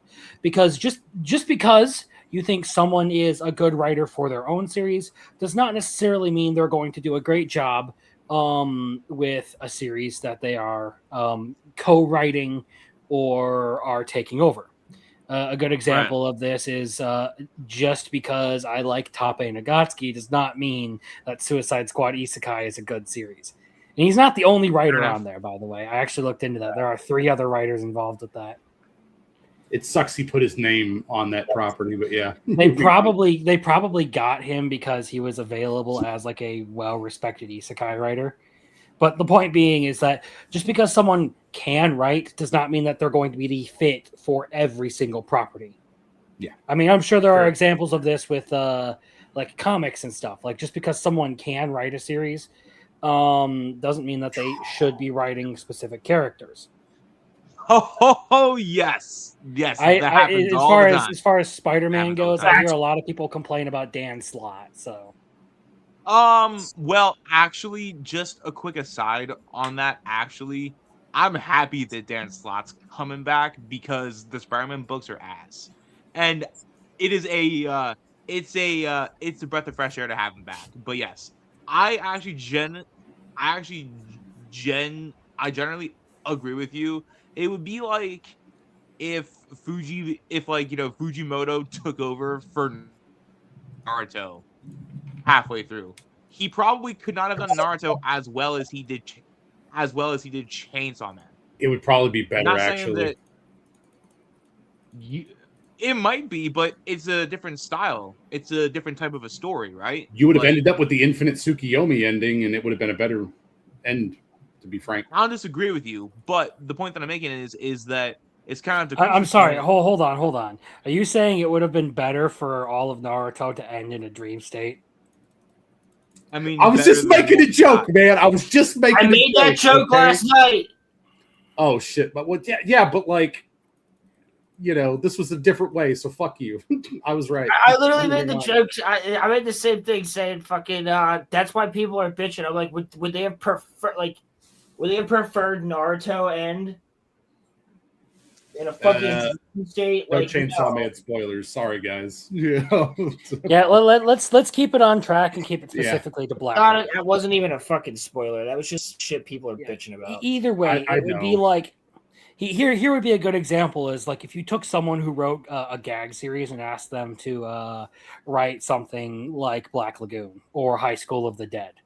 Like if you ask Toriyama, even though like technically he can write good arcs, to write something like High School of the Dead, it would be a disaster. True. It's clearly not a fit. Lord. Yeah. It would be bad. It's over 9,000 inches. Her tit size is over 9,000. They start flopping back and forth, and they're just like denting buildings and causing explosions and shit. There are just certain people that should just stay in their lanes. Yes, I do not disagree with that. Yeah. So, Muffler, I think Yep. with this discussion, y'all have convinced me. If the writer for Black Lagoon dies, unless it's the person that's doing this spinoff for Edda, I don't know if I would want the manga to get any more of a continuation. I think I'm Valid fine with concern. where it's at, dude. Yeah, I'm okay with it too. As far as my thoughts on it, I was just throwing it out there because it's an interesting conversation because of, we just went through Berserk and I was like, well, this one's unfinished too. Let's bring up the conversation, because I mean, we've only gotten 5 chapters over the last 2 years for Black Lagoon. And so it's one of those things where you could definitely tell that he's been struggling with it recently. So yeah, I want him to be happy. I want him to be healthy and stuff like that, and For sure. I only I want don't him. care. Work slave, get me more manga. Oh God. Anyway, yeah, so I just want the best for him because I've really enjoyed this series and it's meant a lot to people that I looked up to in the past, because they're the ones that recommended it to me when it was coming out and stuff. I was like, I don't know anything about Black Lagoon, and they talked about some other ones too from the mid 2000s and stuff as well. And I was like, okay, and I checked it out and I thought it was really cool. I mean, at the time, I wasn't even for sure there was a second season. I think the first time I watched the show, so it's interesting. But no, When yeah, I watched it was all lobbed into one season, and then Roberta's Blood Trail. Yeah, the second barrage. All right, the first barrage, second barrage, and yeah. But no, so yeah, I think that if there is somebody that he trusted and that was really fitting for the story, then sure. But for the most part, don't do it because it's a bad idea most of the time. And we can kind of see what's happening with the story. It's good enough, in my opinion. Yeah, so I think I agree with Vagabundo. It's I'm fine without that new season. With the way the series kind of ends, it doesn't really broach too many heavy topics that need to get sorted out. It gives you a clear indication of where things are going, and sort of just leaves off where it needs to. It's open-ended. Also, because it was an OVA, it did give us a couple of titty scenes, so that's nice. Indeed. Roberta was, dude, we even got to see Revy too. That made me very happy. We got to see Revy's titties and Roberta's titties. Yeah, both of them. Hell yeah, baby. Praise God. Who's got the best? Honestly, as a professor of jiggle physics, it was a really profound experience to see both. Allow me to ask y'all something. Who's got the better set? I like Chinese girls, and they're better if they could speak American English. So yeah, I like. Let me think. Well, you see, when it comes to titties, it's not just the titties; it's the whole package. If you're asking me, so I would probably say Revy. Yeah, y'all are hating on my girl Roberta. I didn't hate on her. I just said I like Revy. It's okay. You're out here literally doing the fucking Twitter meme where do you like apples or oranges? I like oranges. So you hate apples? No, motherfucker, I don't. I can like both because at the end they're still hot bitches. But I like Revy more. She's not schizophrenic. Yeah, she's just tsundere. I love how tsundere she is. It's great. I was gonna say something, but I've completely forgot now. So you're welcome. Thank you. It happened to me too. 1v5. I guess. It's well, I was trying to say something, and Brendan's like, "These titties." No. I will defend you and Vagabundo on this because what were we just saying? What was the last topic? Rolando would agree with you too. Anyway. Last topic, I'm not for sure. We were talking about the whole thing with the manga, and should they continue the manga if he died, or should we get more anime? And we were talking about some of that different stuff. We talked about the spin-off with Edda. We talked about that. We can still talk about moral inflection points of the series and kind of your thoughts on that stuff, or just favorite arcs and whatnot. It's fine. I figure both are good topics. What's everybody's favorite arcs? damn it, I had something to fucking say about the continuation of the manga and all that shit. Fucking Roman's like titties. And fucking, I lost it.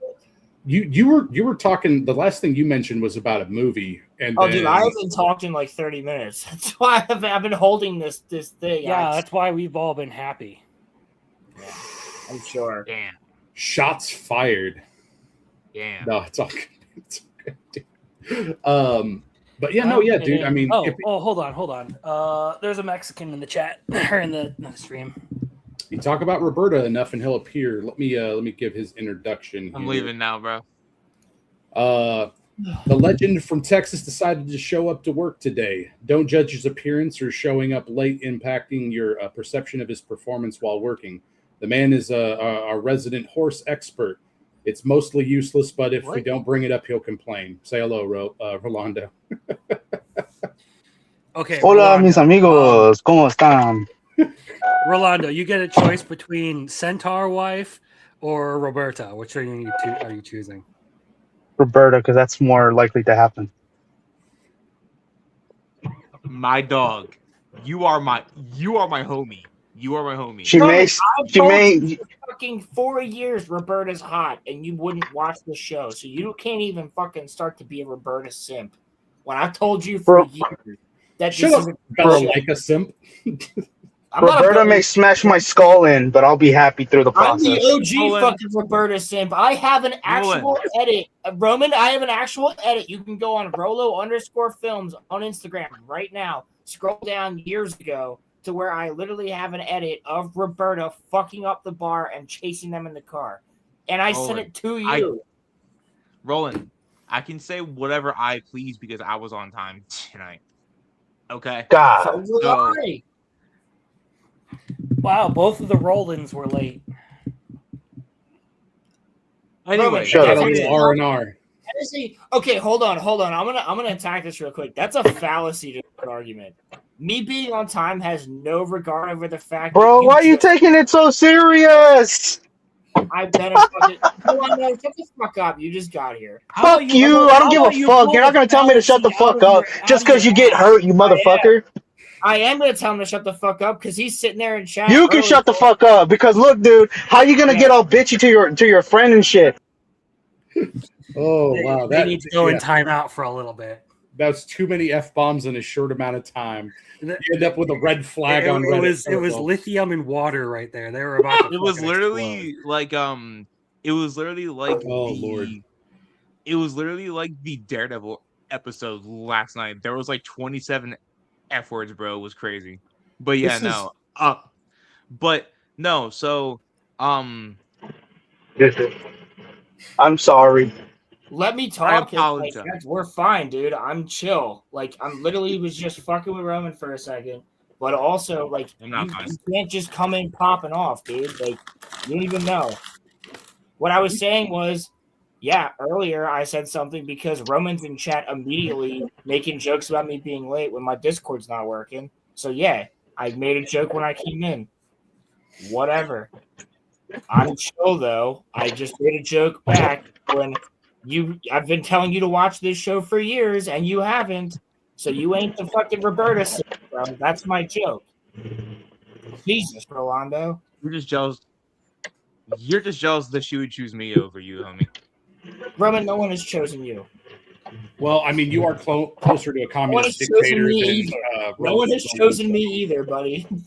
So I don't know. Again, I think he's closer to a communist dictator. So, like, she would definitely choose him. She has a very special present to give. I actually just don't understand why that even went that way. I was making a very simple joke, and both of you took it as me being hostile. I didn't.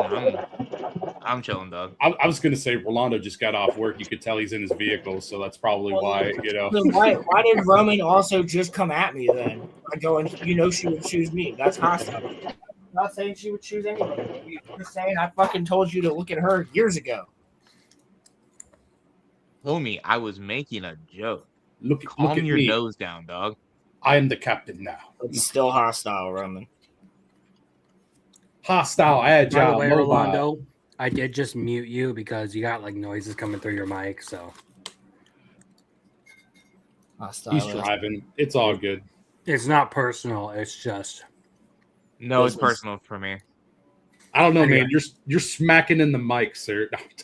I probably got fan noise, so sorry, everybody. You know, who's smacking in the mic? Me?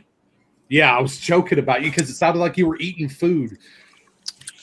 he is probably. You bitch. I'm chewing on Skittles. Fair enough. Oh, that makes sense. Okay. So, yeah, I just gotta say, man, I've been silent for like 45 minutes. I say one fucking thing. Jesus Christ. Hey, it's all good, man. It's fine, man. We're just all having fun tonight, all right? Like, okay, so what do you want to lead off? I mean, hey, man, I could talk to you about that. Do you want to talk about the moral inflection points of the story? Like, I got some different ideas here. So I was like, well, you can talk about the overall morality of participating in illegal activities versus living the corpo life for Rock. You know, you have like the inflection point of like robbing the corpses of the Nazis. You have the moral inflection point. What was Arc 5? That one was the Bloodsport fairy tale with the twins and stuff, like trying to help them and like, you know, that situation. You have the one for the Yakuza Syndicate at the end of season 2, or even just Roberta's Blood Trail. So yeah, I was like, I just brought up some of the big ones I thought, but like, you know, anything you want to talk about on that, or like, do you have your own subject? Dude, I'm down for literally, like I said before, I'm down for any of them. Like anything that people like. It's hard for me to come up with topics because I've seen the show a lot. Well, so I can literally speak on pretty much anything. Sorry, I didn't mean to interrupt. Then, well, then let me tee you off on this. So, like on Arc 2, for example, with the neo Nazis and stuff, right? Would you have stolen from the corpses of the submarine the way Revy did, or would you be more respectful the way Rock was? How would you view that situation? They're fucking Nazis. I'm taking that shit and selling it. So also, they're dead. Nobody knows where their corpses are. Fuck you. Yeah. It's my money now, bitch. Yeah, I'm with Crimson on that. If I had omniscient ability and I understood what they had gone through, I might be like a slightly hesitant for a second, but I'm still taking that shit. I mean, it's the dichotomy between were they all Nazis, or was it just they were taking one?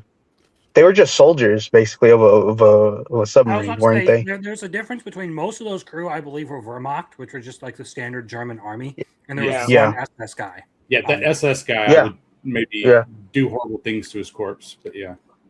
Oh my goodness! Either way, I don't view it the same as like digging up someone's grave to like loot their coffin. You're talking about a wreck at the bottom of the sea with a historical importance there. Sure. Yeah, no one's gonna find it. At the very least, what's it called? Historical collectors might be the ones buying it to put them in museums. You could give it to them. Yeah, I mean, the Smithsonian would definitely pay good money for questionable artifacts. So, no, we're good. I would have gotten that katana. Oh, dude, for real, man, that would have been pretty kick-ass. Those rifles and the Mauser, or the pistol the dude had. Yeah. So, sorry, go ahead. What was the original question? Oh, I was just talking about moral inflection points of the stories, you know, like you have these different moral points for Rock, you know, in the story, like so with the him wanting to try to help the twins out, you know, make sure someone lived and stuff like that. Like, was that a good choice to make, or like, you know, should they have just all been killed anyway? Like, you know, like, as they were definitely insane. They had some major issues because, you know, what was done to them was horrific. I don't think they could have been saved.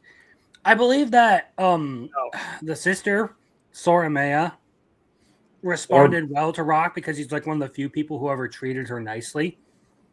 But I don't think that would have set her on a right path or anything, or made her change her ways. Like she would have gone right back to killing.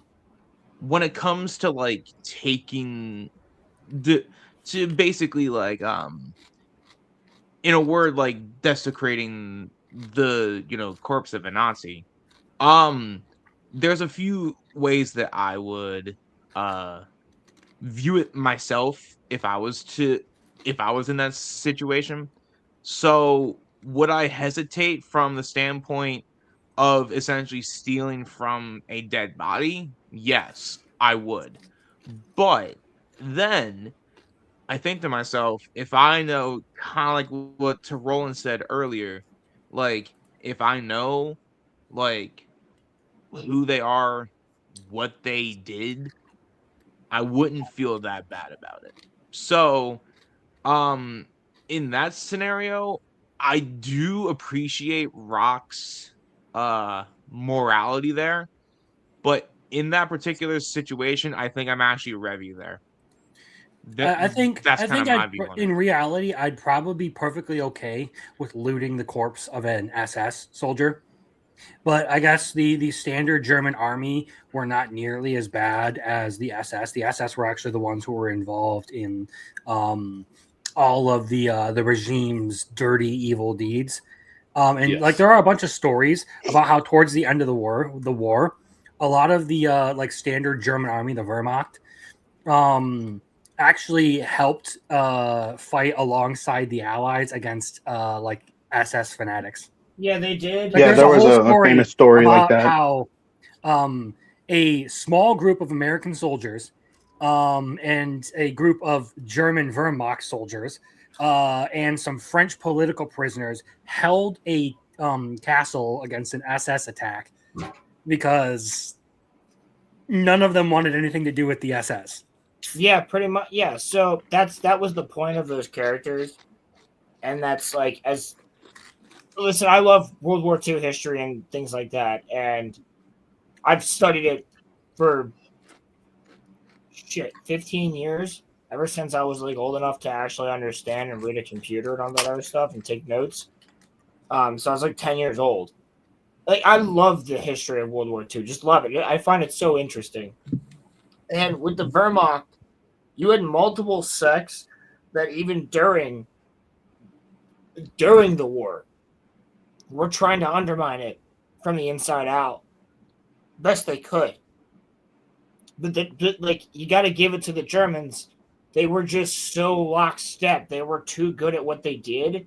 It was so difficult until the Allies like got really, really, really involved. Until they could get to the Allies, until the Allies pushed forward enough into Europe, they were able to actually get in contact with certain members that were in the Wehrmacht that were against them. Like that was the type of things that actually ended up leading to us winning the war. And there's a movie called Valkyrie, which I highly recommend with Tom Cruise in it. Not entirely historically accurate, but the events are fairly accurate. It also really is going. It's a very like interesting situation. Like I can understand a little bit of Rock's perspective on it, but at the end of the day, I would view it more so with a little bit of a utilitarian lens. Is like, one, these people are dead at the bottom of the ocean. Some of the things that they are carrying with them have historical value, and there's no point in just leaving them here to rot and fade at the bottom of the ocean. And they're also worth money. Yeah, a fuck ton. Yeah, and to show the difference between the SS and the regular soldier, that guy was thinking about the future of his like regime rather than his family, just like the rest of the others. Yeah, he was thinking about the.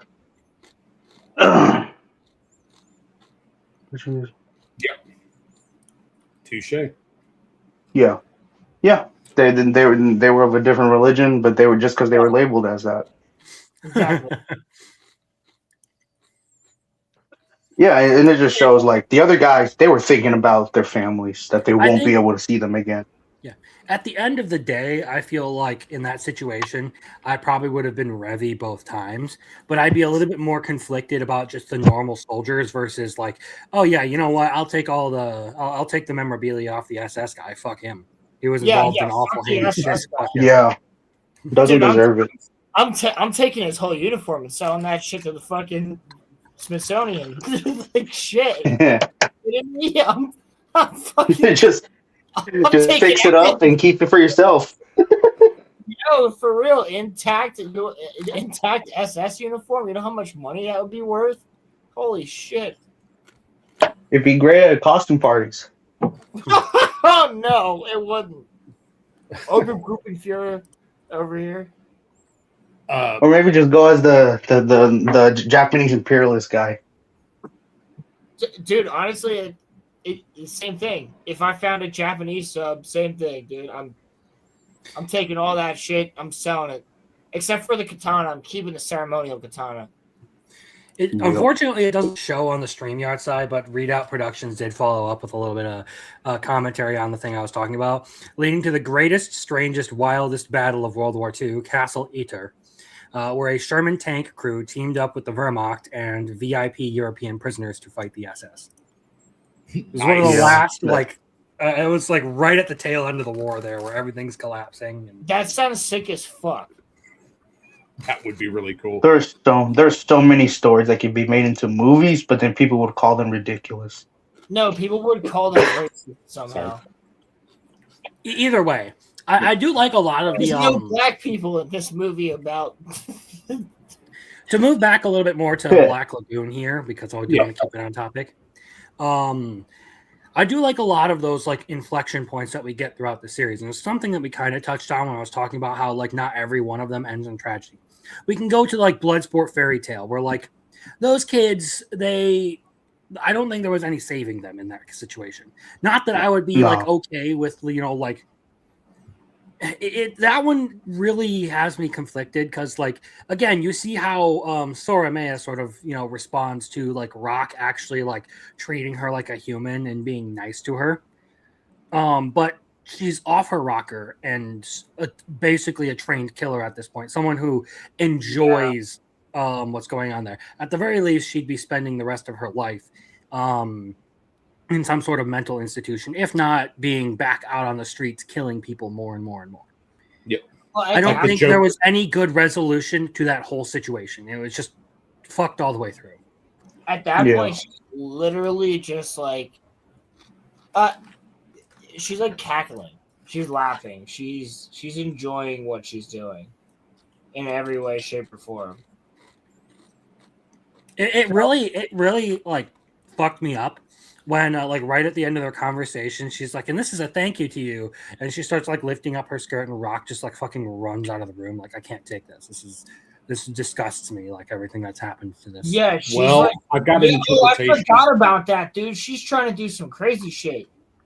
I thought that it was probably because she was like medically disfigured and may have been like the brother mutilated, probably mutilated or something. Well, yeah, they continue to refer to her as the girl, so I would imagine. Yeah, I just you don't know, man. That's the thing. I mean, swapping back and forth, bro. Is it? I can see it, but I feel like, given everything that's happened with that, I feel like it was more so just Rock being like, "This is horrendous." That you would actually take the play. Getting out of there because he doesn't want to be around the. Yep. But whenever you end up killing members of ex-Soviet elite force members and that are in the like most powerful, most well-known Russian freaking mafia, you're not getting away from that. Yeah, you don't mess with the brother.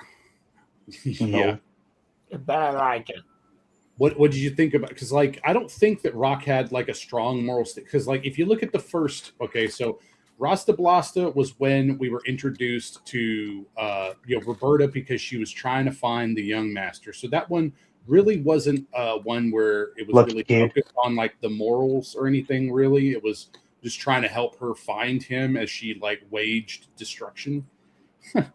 And then the end of that first season, you had Goat Jihad and Rock and Roll, which was a 2-episode arc where that's when Chinglish and the Irish guy were introduced. I forgot what they were trying to do. They were trying to move a package or something. They had secret documents that would have exposed a terror plot against the U.S.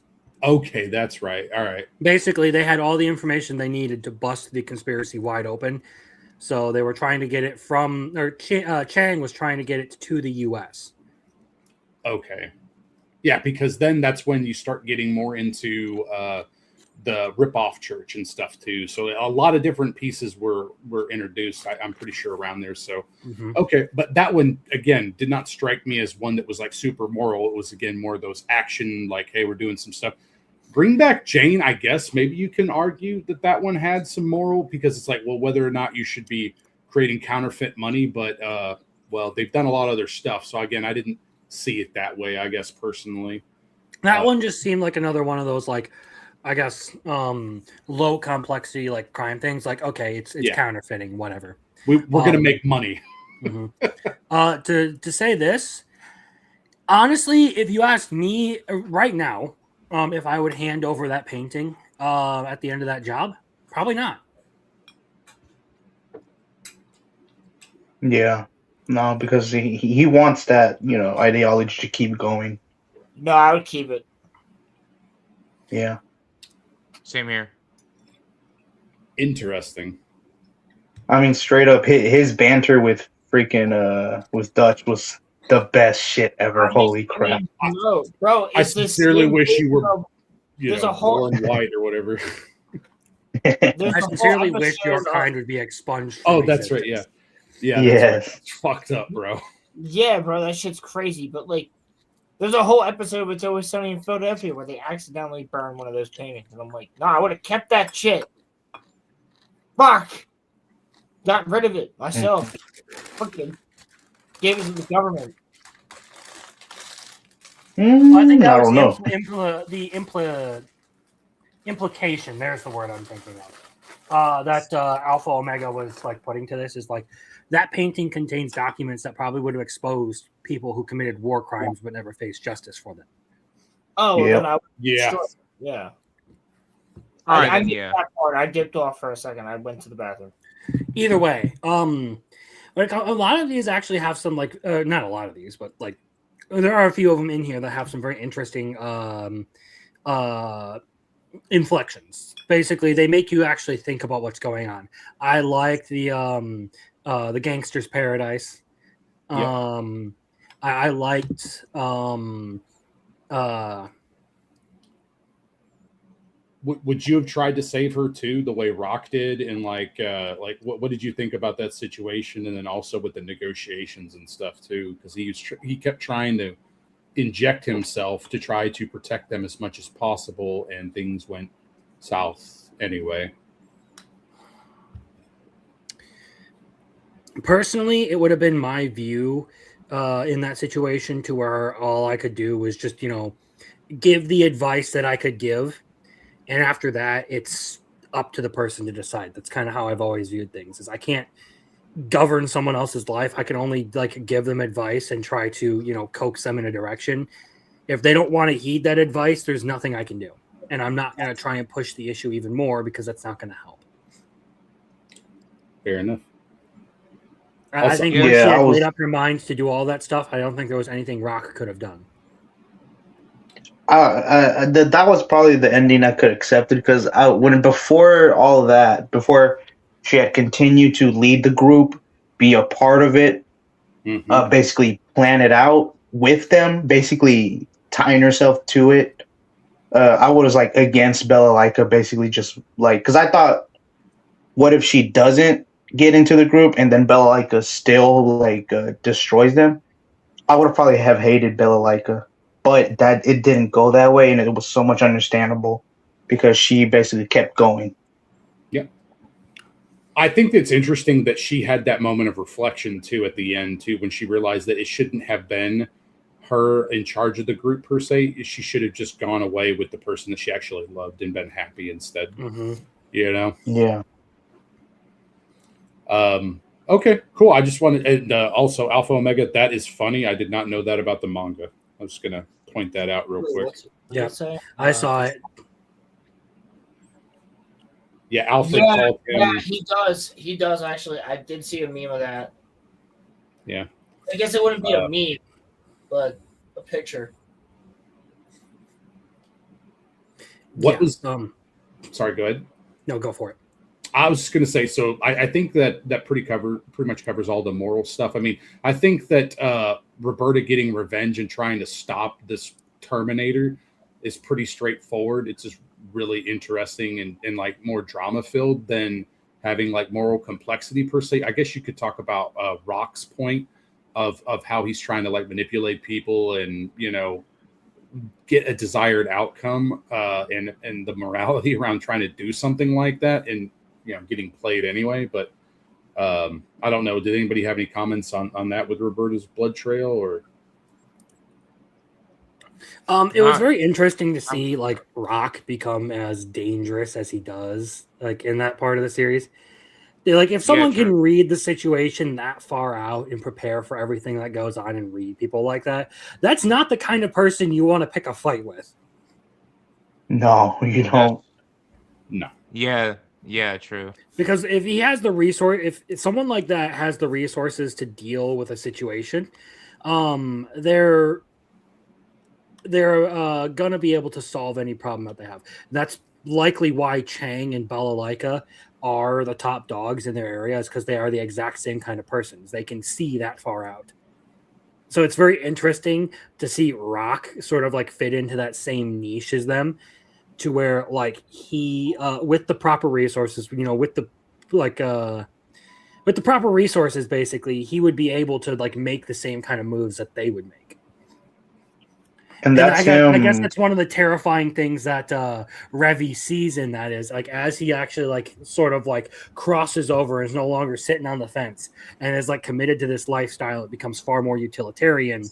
It means he's basically willing to do whatever he needs to get the outcome he wants. He's willing to abuse people, or to use people, to manipulate them, to play the entire situation in his favor. Yeah, and that was him trying to work towards the best outcome he thinks he could have gotten. And he knew like a lot of dudes did not make it out of that forest. And he knew it was probably going to happen. At the very least, the people he knew that were the most important pieces were the ones he knew that they had to live at. That way the plan could go well. And that's what I really loved about that end of that arc. It's basically, for Muffler Tape, you'll understand that. I'll understand this. It's basically like dealing with Soma from Realist Hero. Yes, absolutely. Someone who has a good grasp of the bigger picture is and can see that far out and predict things like that is a dangerous opponent to deal with. Makes it feel like you're fighting in mud or something, right? Like it's just fucking turtle. Do we on the panel consider Rock to be an elite anime protagonist? Yes or no? A what? Yeah. A neat? An anime protagonist. You mean the elite. He's the main. I could be elite. Is that what you meant, Roman? I think he's up there. He's pretty good. Roman. At least he's not a Shinji. He's far from a Shinji. I mean, like, in terms of writing, I'm saying, like, people think about Naruto, people say Goku. I'm saying, is he, like, one of the GOATs, is basically my point to you guys. Like, is Rock, like, one of the GOATs of anime? To you guys. I'm not talking about the outside world. I think he's good. I would not say he is, like, a greatest of all time kind of contender. Okay. That would probably depend on how he goes later on. Once the manga gets more written out, we'd probably need all of that to determine that. Okay. My big hold up is like he's kind of outshone by a lot of the other more bombastic personalities in his own series, and even doesn't even have like the most, I guess, appealing writing in his own show. He's good. Like a lot of the characters in Black Lagoon are good, so don't mistake me for saying he's bad. It's just when it comes to like characters I would rank, there are a bunch of other ones who I feel like overall probably appeal to people more. I like Rock the most, just overall, because of how he fits into the story and everything. But if we're talking about like just like a good character and everything, the conversation gets a whole lot more interesting. Yeah, that's what makes it hard. Very nice. There's too many characters in the show that are just good. Plus, if you're talking about of all time, there are a lot of anime protagonists out there. I don't know if you're going to be able to top a couple, a lot of them. Maybe some of the ones that we'll watch later this year too. Done. Yeah, all right. I was going to sit on that. There are plenty of good anime we still have to watch this year. So, like maybe next month. Yeah. What did you say, Roland? I said like maybe next month. Oh yeah, you're trying to hype that up. That's fine. That's fine. I respect it. It is your pick. I respect it. So I guess before we, because I don't know, I only had one other thing, which was just like I just wanted to know what everyone's favorite arc was or whatever. Like, what was your favorite like little one-off story? Because there's multiple episodes. I like that they're not just one episode, but yeah. Can I actually bring, before we do the one arc? Is there any way I could bring up something that kind of would lead into that? I don't care. It's up to I wanted to ask earlier, what is everybody's favorite scene? Because for me, or episode, because for me, it's the Dark Tower, where they're moving up the tower. They got the bowling alley, and towards the end. Yeah, I know what you're talking about. That was that one. My favorite scene is the one where we get to see Revy's titties. Okay, True. Valid. Very valid. Valid. I should have thought of that one. My favorite scene was whenever Roberta was acting like a bitch in Heat. Oh shit! Yeah, That was crazy. The outcome was not what I expected. Yeah. Yeah. She was delusional than a motherfucker. Even that, well, obviously. I mean, favorite episode, probably Moonlit Hunting Grounds. That's probably my favorite episode. What You episode number? Episode 6? 7? Okay. So still with the German arc. Okay, yeah. Mm-hmm. Yeah. Roland, you said that you wanted Moment too? What? Or like favorite scene? You said that you wanted a favorite scene? Yeah, too? favorite scene. Yeah, like. Okay. I want a favorite scene from everybody, because, like, for me, my favorite scene is Roberta in the bar. Actually, no, it might be her, like, on a chase, but I don't know. It's 50-50. That introduction of her was great. Dude, that first fight. Yeah, I mean. Oh, go ahead. Sorry. No, I mean, I was just gonna say, for like the storytelling, I think it might have to go back to something that I mentioned earlier, where it was Rock watching Yukio go into the Forever Box, like just in terms of the storytelling. But then my favorite scene in terms of action, like the scene with like the flamethrower, is just like visual wise and entertainment wise, it's just cool. So, but then I will shut up here, and then I will butt back in when we talk about arcs. So. For real though, I think one of my favorite moments in this entire series was the shit. What? Did Ronapur get nuked? Well, if it had, at least I wouldn't be the only one getting fucked. Right.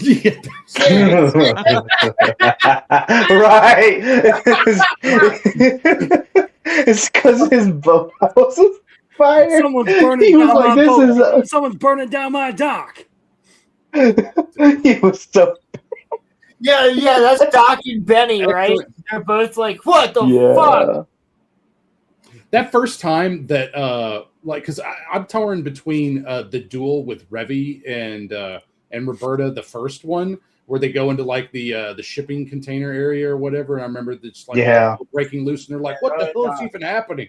Right. So I'm torn between that one and then Revy literally jumping from boat to fucking kill all those guys that were chasing them down and stuff.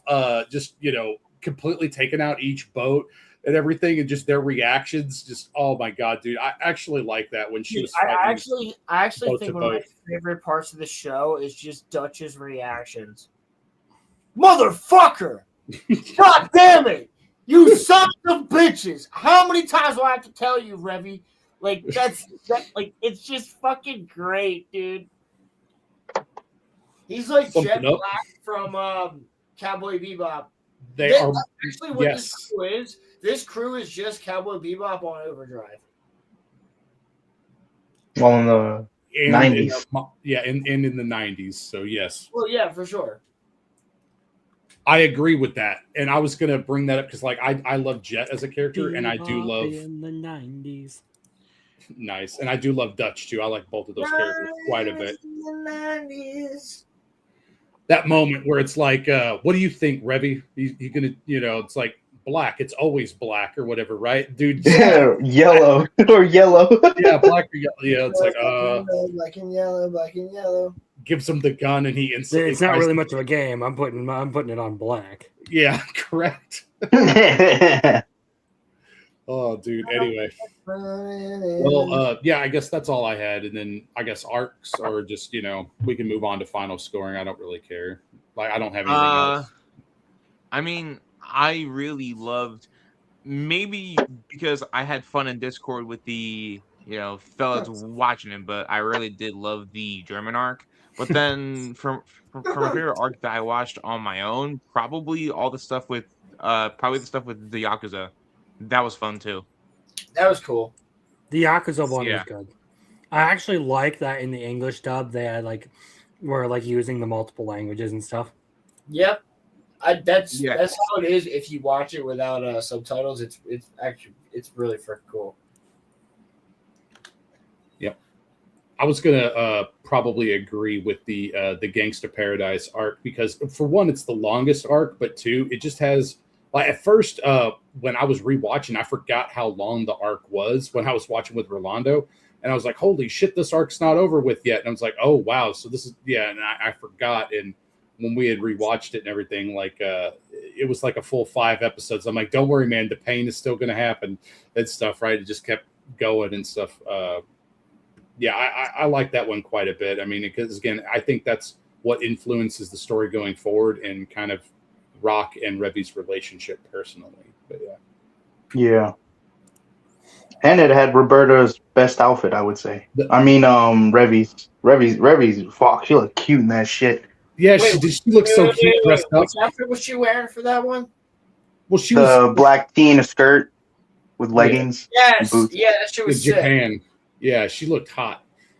But for my best enjoyment would have been the Goat Jihad rock and roll arc, which was 11 and 12, because of just how outrageous everything was as far as all the interactions. For fun, I think that's my funnest arc behind, and then you have the German. Well, for that one, I do have to ask: Did they imply that the driver was smoking weed, or was he on some psychedelics? Because I don't think weed does that to you. No, that's what it sounded like they were implying. No. It was probably laced. No, hold up. Listen to somebody that knows this shit. By pure research alone, I promise. Salvia. Yeah, probably.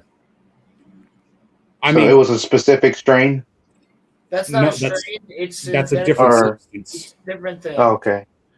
How deep does that research go, Roland?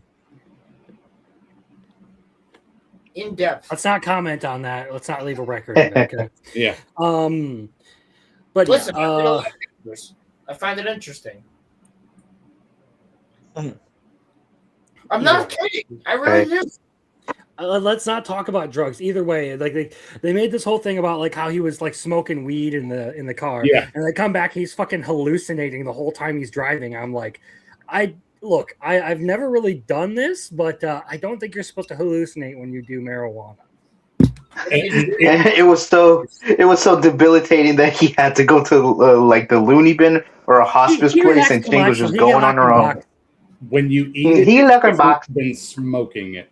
That's all I'll say. But yeah, it's generally not going to give you that effect. He enjoyed good time with his nurse. Yeah. Chinglish, bro. Holy crap. That dress did wonders. It did wonders for, well, yeah.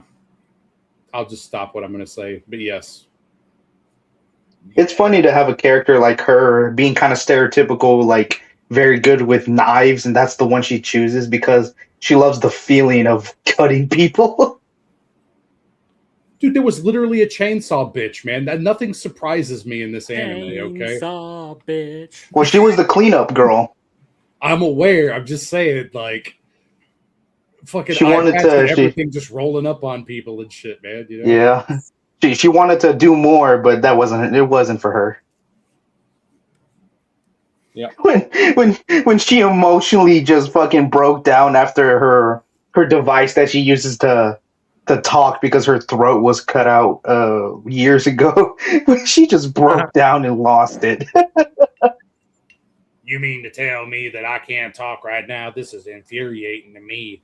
You know, like I don't know, that was funny. Yeah. It was legit cute when she was freaking out. What? Yeah, it's like what? She was a cute killer. It's funny. Yeah. Wait, no. Wait, what? Yeah, you don't remember the trainer lady with the chainsaw? No. I remember. I'm not saying what to remembering. You find it. What's the cute? what? Yeah. Because it led to her not being a threat at the moment, so she could live. It is kind of endearing that she had the like full on like sulk moment after she lost Her device, yeah. Like cute? Yeah. Yeah, Oh, okay, because she was freaking out. Like a Kobeni thing. No, One of the first original girl failures. valid. Roman. Did you find her cute, Roman? Are you alive, Roman? I'm here. I'm just in awe. Is the right word? Yeah, that's what I was Why? gonna say. But Rolando, What? hold on. If my name gets invoked, then I shall speak. Yeah, but here's the thing. Rolando, the problem is I don't think cute's the right word, bro. what should it be? Not cute. Maybe like I don't know, bro. Like make it. I mean, she's just hot in that scene. Not cute. Pathetic. Hot. Pathetic. Yeah, You said hot, I can find bro. pathetic things cute. Yeah. All right, fine. I won't talk. Well, it's comparable to Kobeni. Like in those moments when she's like freaking out, some people might see her as pathetic, others will see it as cute. It's not the same because she's not murdering people with a chainsaw and cutting up bodies all the time for a job. She's killing devils. Well, She's not murdering people; she's cleaning up already dead bodies. Benny definitely killed some people, like objectively killed some people with some in season 1. Yeah. I mean, that was self-defense, but yeah. All right. So my bad on that. Yeah, I think it was fine. It was funny, is what I would say, and it was funny. At the very least, it was funny. It could be cute. Yeah. Really kinky sex turned almost tragic is a fucking wild line. What? Sawyer, and you put some respect on her name. Great spin-off manga too. Really? Okay. Okay, so this makes more sense. In the manga, he does coke. Okay. Well, yeah. If he has to be the driver, he's got to be alert at all times. Wait, who does? Like that one pilot who was drunk, so they decided to try and counteract the drunkenness with cocaine. Wait, who does? And he flew the plane upside down. Is that the Lucky guy? Charms? The Irish guy. Yeah, the Lucky Charms. Yeah. Rolando, you'll probably be the only person who recognizes this, but I heard his voice. I was like, "Holy shit, is that Terrorizer?" Terrorizer. From where? I forget. Van Oss crew. I know, but like in what moment? The driver guy, the Irish driver. Like there were certain parts that genuinely sounded like Terrorizer. I'm like, what the fuck? Terrorizer doesn't have that. He doesn't have that type of accent, but he overall doesn't sound like him. But there are certain moments where it genuinely does sound like the guy. Whenever he plays it up, it does kind of sound like him sometimes. Yeah, like Terrorizer himself. Whenever he plays himself up on that, yeah, I do get that though. Either way, it's. I think there are a lot of like really cool parts about this series. Someone asked earlier about like, what do you think? Marcel asked, what do you think of the action scenes in general? I kind of have a similar opinion to them as I do with like Tojima Wants to Be a Kamen Rider, to where they're good. They're actually very, very entertaining, very good overall. And if they got the kind of treatment that something like Free Ren or Solo Leveling got, they would be like constantly cited for like decades. Yeah. Yep. And just I like mean- those alone, with the quality they have, they're really great. I mean, like the fight scenes are they are very fluid, and considering the time period as to when this came out, I mean, to me, they still hold up almost like 15 to 20 years later. So yeah, I mean, plus you really feel the brutality in each fight too, which is something that I think a lot of not even animes, a lot of like shows can't even capture. It's very few and far between that can mix and match like the smooth animations in fighting, but then also still being brutal too at the same time. I think it's something that takes a lot of effort and a lot of time. So Hmm. Yeah, like Revy, Yeah. you know, pushing that guy into the pool after she brutalized him, and that was great. We're talking about Gangster's Paradise, where he gets his hands cut off and they submerge him in the pool. Yes, yeah, basically, yeah. That was Genji who did that. Oh, damn it. Okay, yeah, my bad. Yeah, he Revy stayed out of that fight, and Genji was the one who cut him up and then threw him in the pool and let him bleed out slowly. Maybe it was like she didn't help him, or like, okay, yeah, my bad. Mm-hmm. Either way, anyone got any other major topics for this one? Not me, sir. Because I think we've kind of hit a lot of the things that like I want to talk about. Because like for me, I liked a lot of the themes for the characters and the way they were written. We kind of talked about that. We've kind of gone over some of those things. There's probably a ton there that you could get into and like nitpick, but I don't feel like I have forever to go over it. Story overall, I like the sort of like episodic nature, and I use that to refer to something that doesn't have like a central structure to the plot, and instead goes like arc by arc in somewhat unrelated bits of story that all tie together through character development. So I enjoy that part of it. And overall, the animation, the character designs, just generally, I think this anime succeeds in pretty much every department. Like it's just a genuinely good anime. Yeah, Yeah, I feel I that way agree. too. And I think it's pretty much a fucking, for what it is and what it's trying to do, pretty much a 9 out of 10. I was about to say I gave it a Yeah. 9 out of 10 on my anime list. Nice. Okay.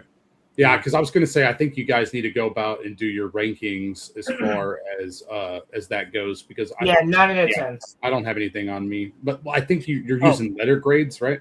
Yeah, I was gonna say, as far as that goes, it's kind of important to give our letter grade. So for those of us who are actual like main members for the series, I will take that now. So let's start with Roman.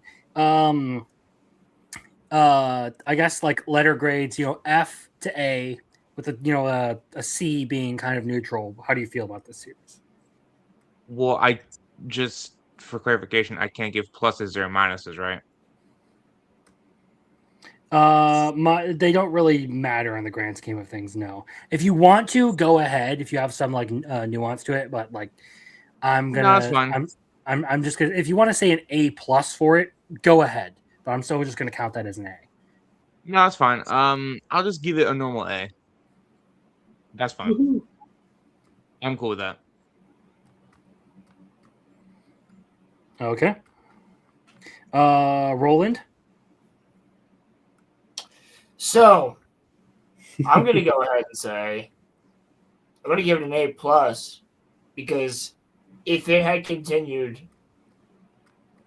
I mean, for it not being something that continued, solid ass story, A plus. East Side. What up? Yeah. Well, I'm gonna give it an A too. This was just a good one. Yeah, fair. I've given all of my reasons already in like opening up this section of the stream. With like, it's just overall a very quality anime. A little bit disappointing that you don't get any sort of like finality out of it. But that's really the only point where I can critique it. Is otherwise it's a solid series, and it really just comes down to the fact that the writer won't write. It's true. Yeah. Unfortunate. What was your letter grade? Oh well, I mean, I'm not. Mine doesn't count, but it's definitely an A for me. Like I think I have it rated at least a 9, and I've loved this series. It's really fun because it's so short. You could just go back and watch an arc anytime you want to, and you don't feel like like it's just really enjoyable. It's easily accessible, and that's why I think it continues to have staying power. You'll have to forgive me. I was briefly distracted because Marcel distracted me, and I appreciate that distraction, sir. Thank you very much. Is it in the Discord? Yes, it is. I see. You know what? Yeah, I understand why you would be distracted. Either way, no. There's a point to this, and you guys will understand at the end of the year why I'm doing this. But that'll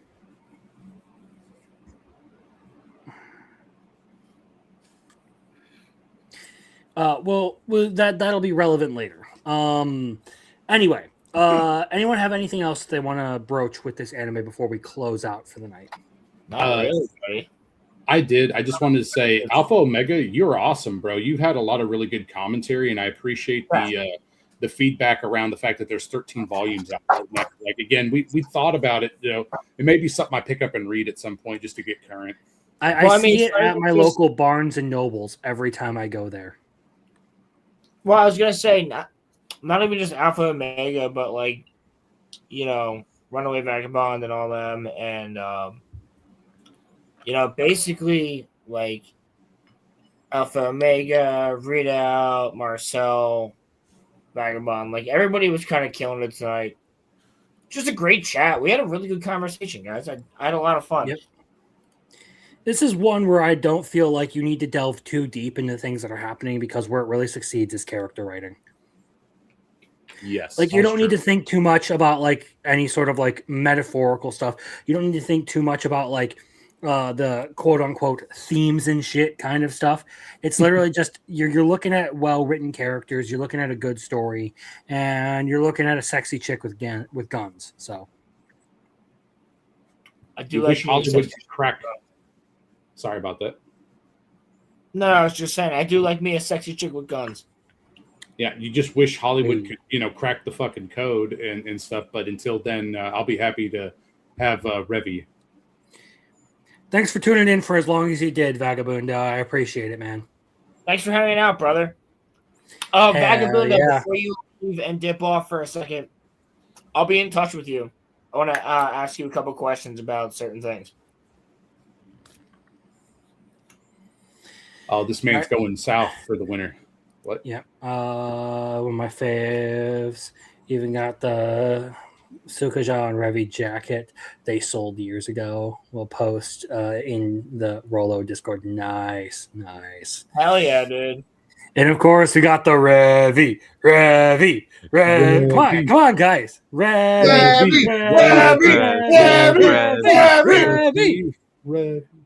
Let's go! Hey, I told you guys she was one of the best. Okay, so we've got Misato. Hey, you didn't tell me shit. I knew it before I even knew you. That's true. And she is a fucking sexy ass bitch. Okay. Yep. God, that's a trifecta of terror, man. If I could just see Revy, the Major, and then Misato, and just oh my god. I don't know if that would be my trifecta, but that's a respectable. It is a respectable possession. trifecta. It's not mine, but it is a. I don't understand why Faye Valentine wouldn't. Oh my god! Damn it! I forgot. He said, "Oh my god." Anyway, if we're done with serious topics, I'm going to call it a wrap for the night, so that we're not sitting here jabbering, wasting everyone's time. That's true. That's true. There's some people that are waiting for this though every month, which is fun. Thank you guys for those of you that do. Yep. It's fun to do this, and it's honestly like nice to just like have other people's recommendations for this show. Yeah. So Cool. if as this continues, it's probably going to be a little bit different how we do it every year. But again, I'm putting that in the back burner, and you guys are just going to have to sit here and wonder what the fuck I mean by that. So again, if anyone has any like last minute thoughts that they want to share them now, or else I'm going to start wrapping up the show. Roller Nah, Arm man. Cast on Friday. Same time, same place. There you go. Thanks for having me. Hold on a second. Have a great night, everybody. See you next week. Oh, also, I'm going to be hitting up Vagabundo, and we do have a Monday Night Mayhem on Monday, which we'll be talking this coming about Monday. Friday. So, Vagabundo, if you're still available, Monday Night Mayhem this next upcoming Monday. Usually we'll start around sometime like 8 o'clock Eastern Standard. So we'll do that. And then if you want to talk about Egypt with us, because I know you said you were down. By the Yeah, way, well- guys, that link I just posted is to Roman and Rolo's channel for their podcast. They do a bunch of Right. pop culture stuff. Generally, you can find a lot of us who are here over there being belligerent and drunk and calling each other slurs and names and all that kind of stuff and talking about pop culture to some degree. Oh, and also maybe perchance yelling at each other over really dumb semantical arguments. and enjoy join the Discord. It's fun.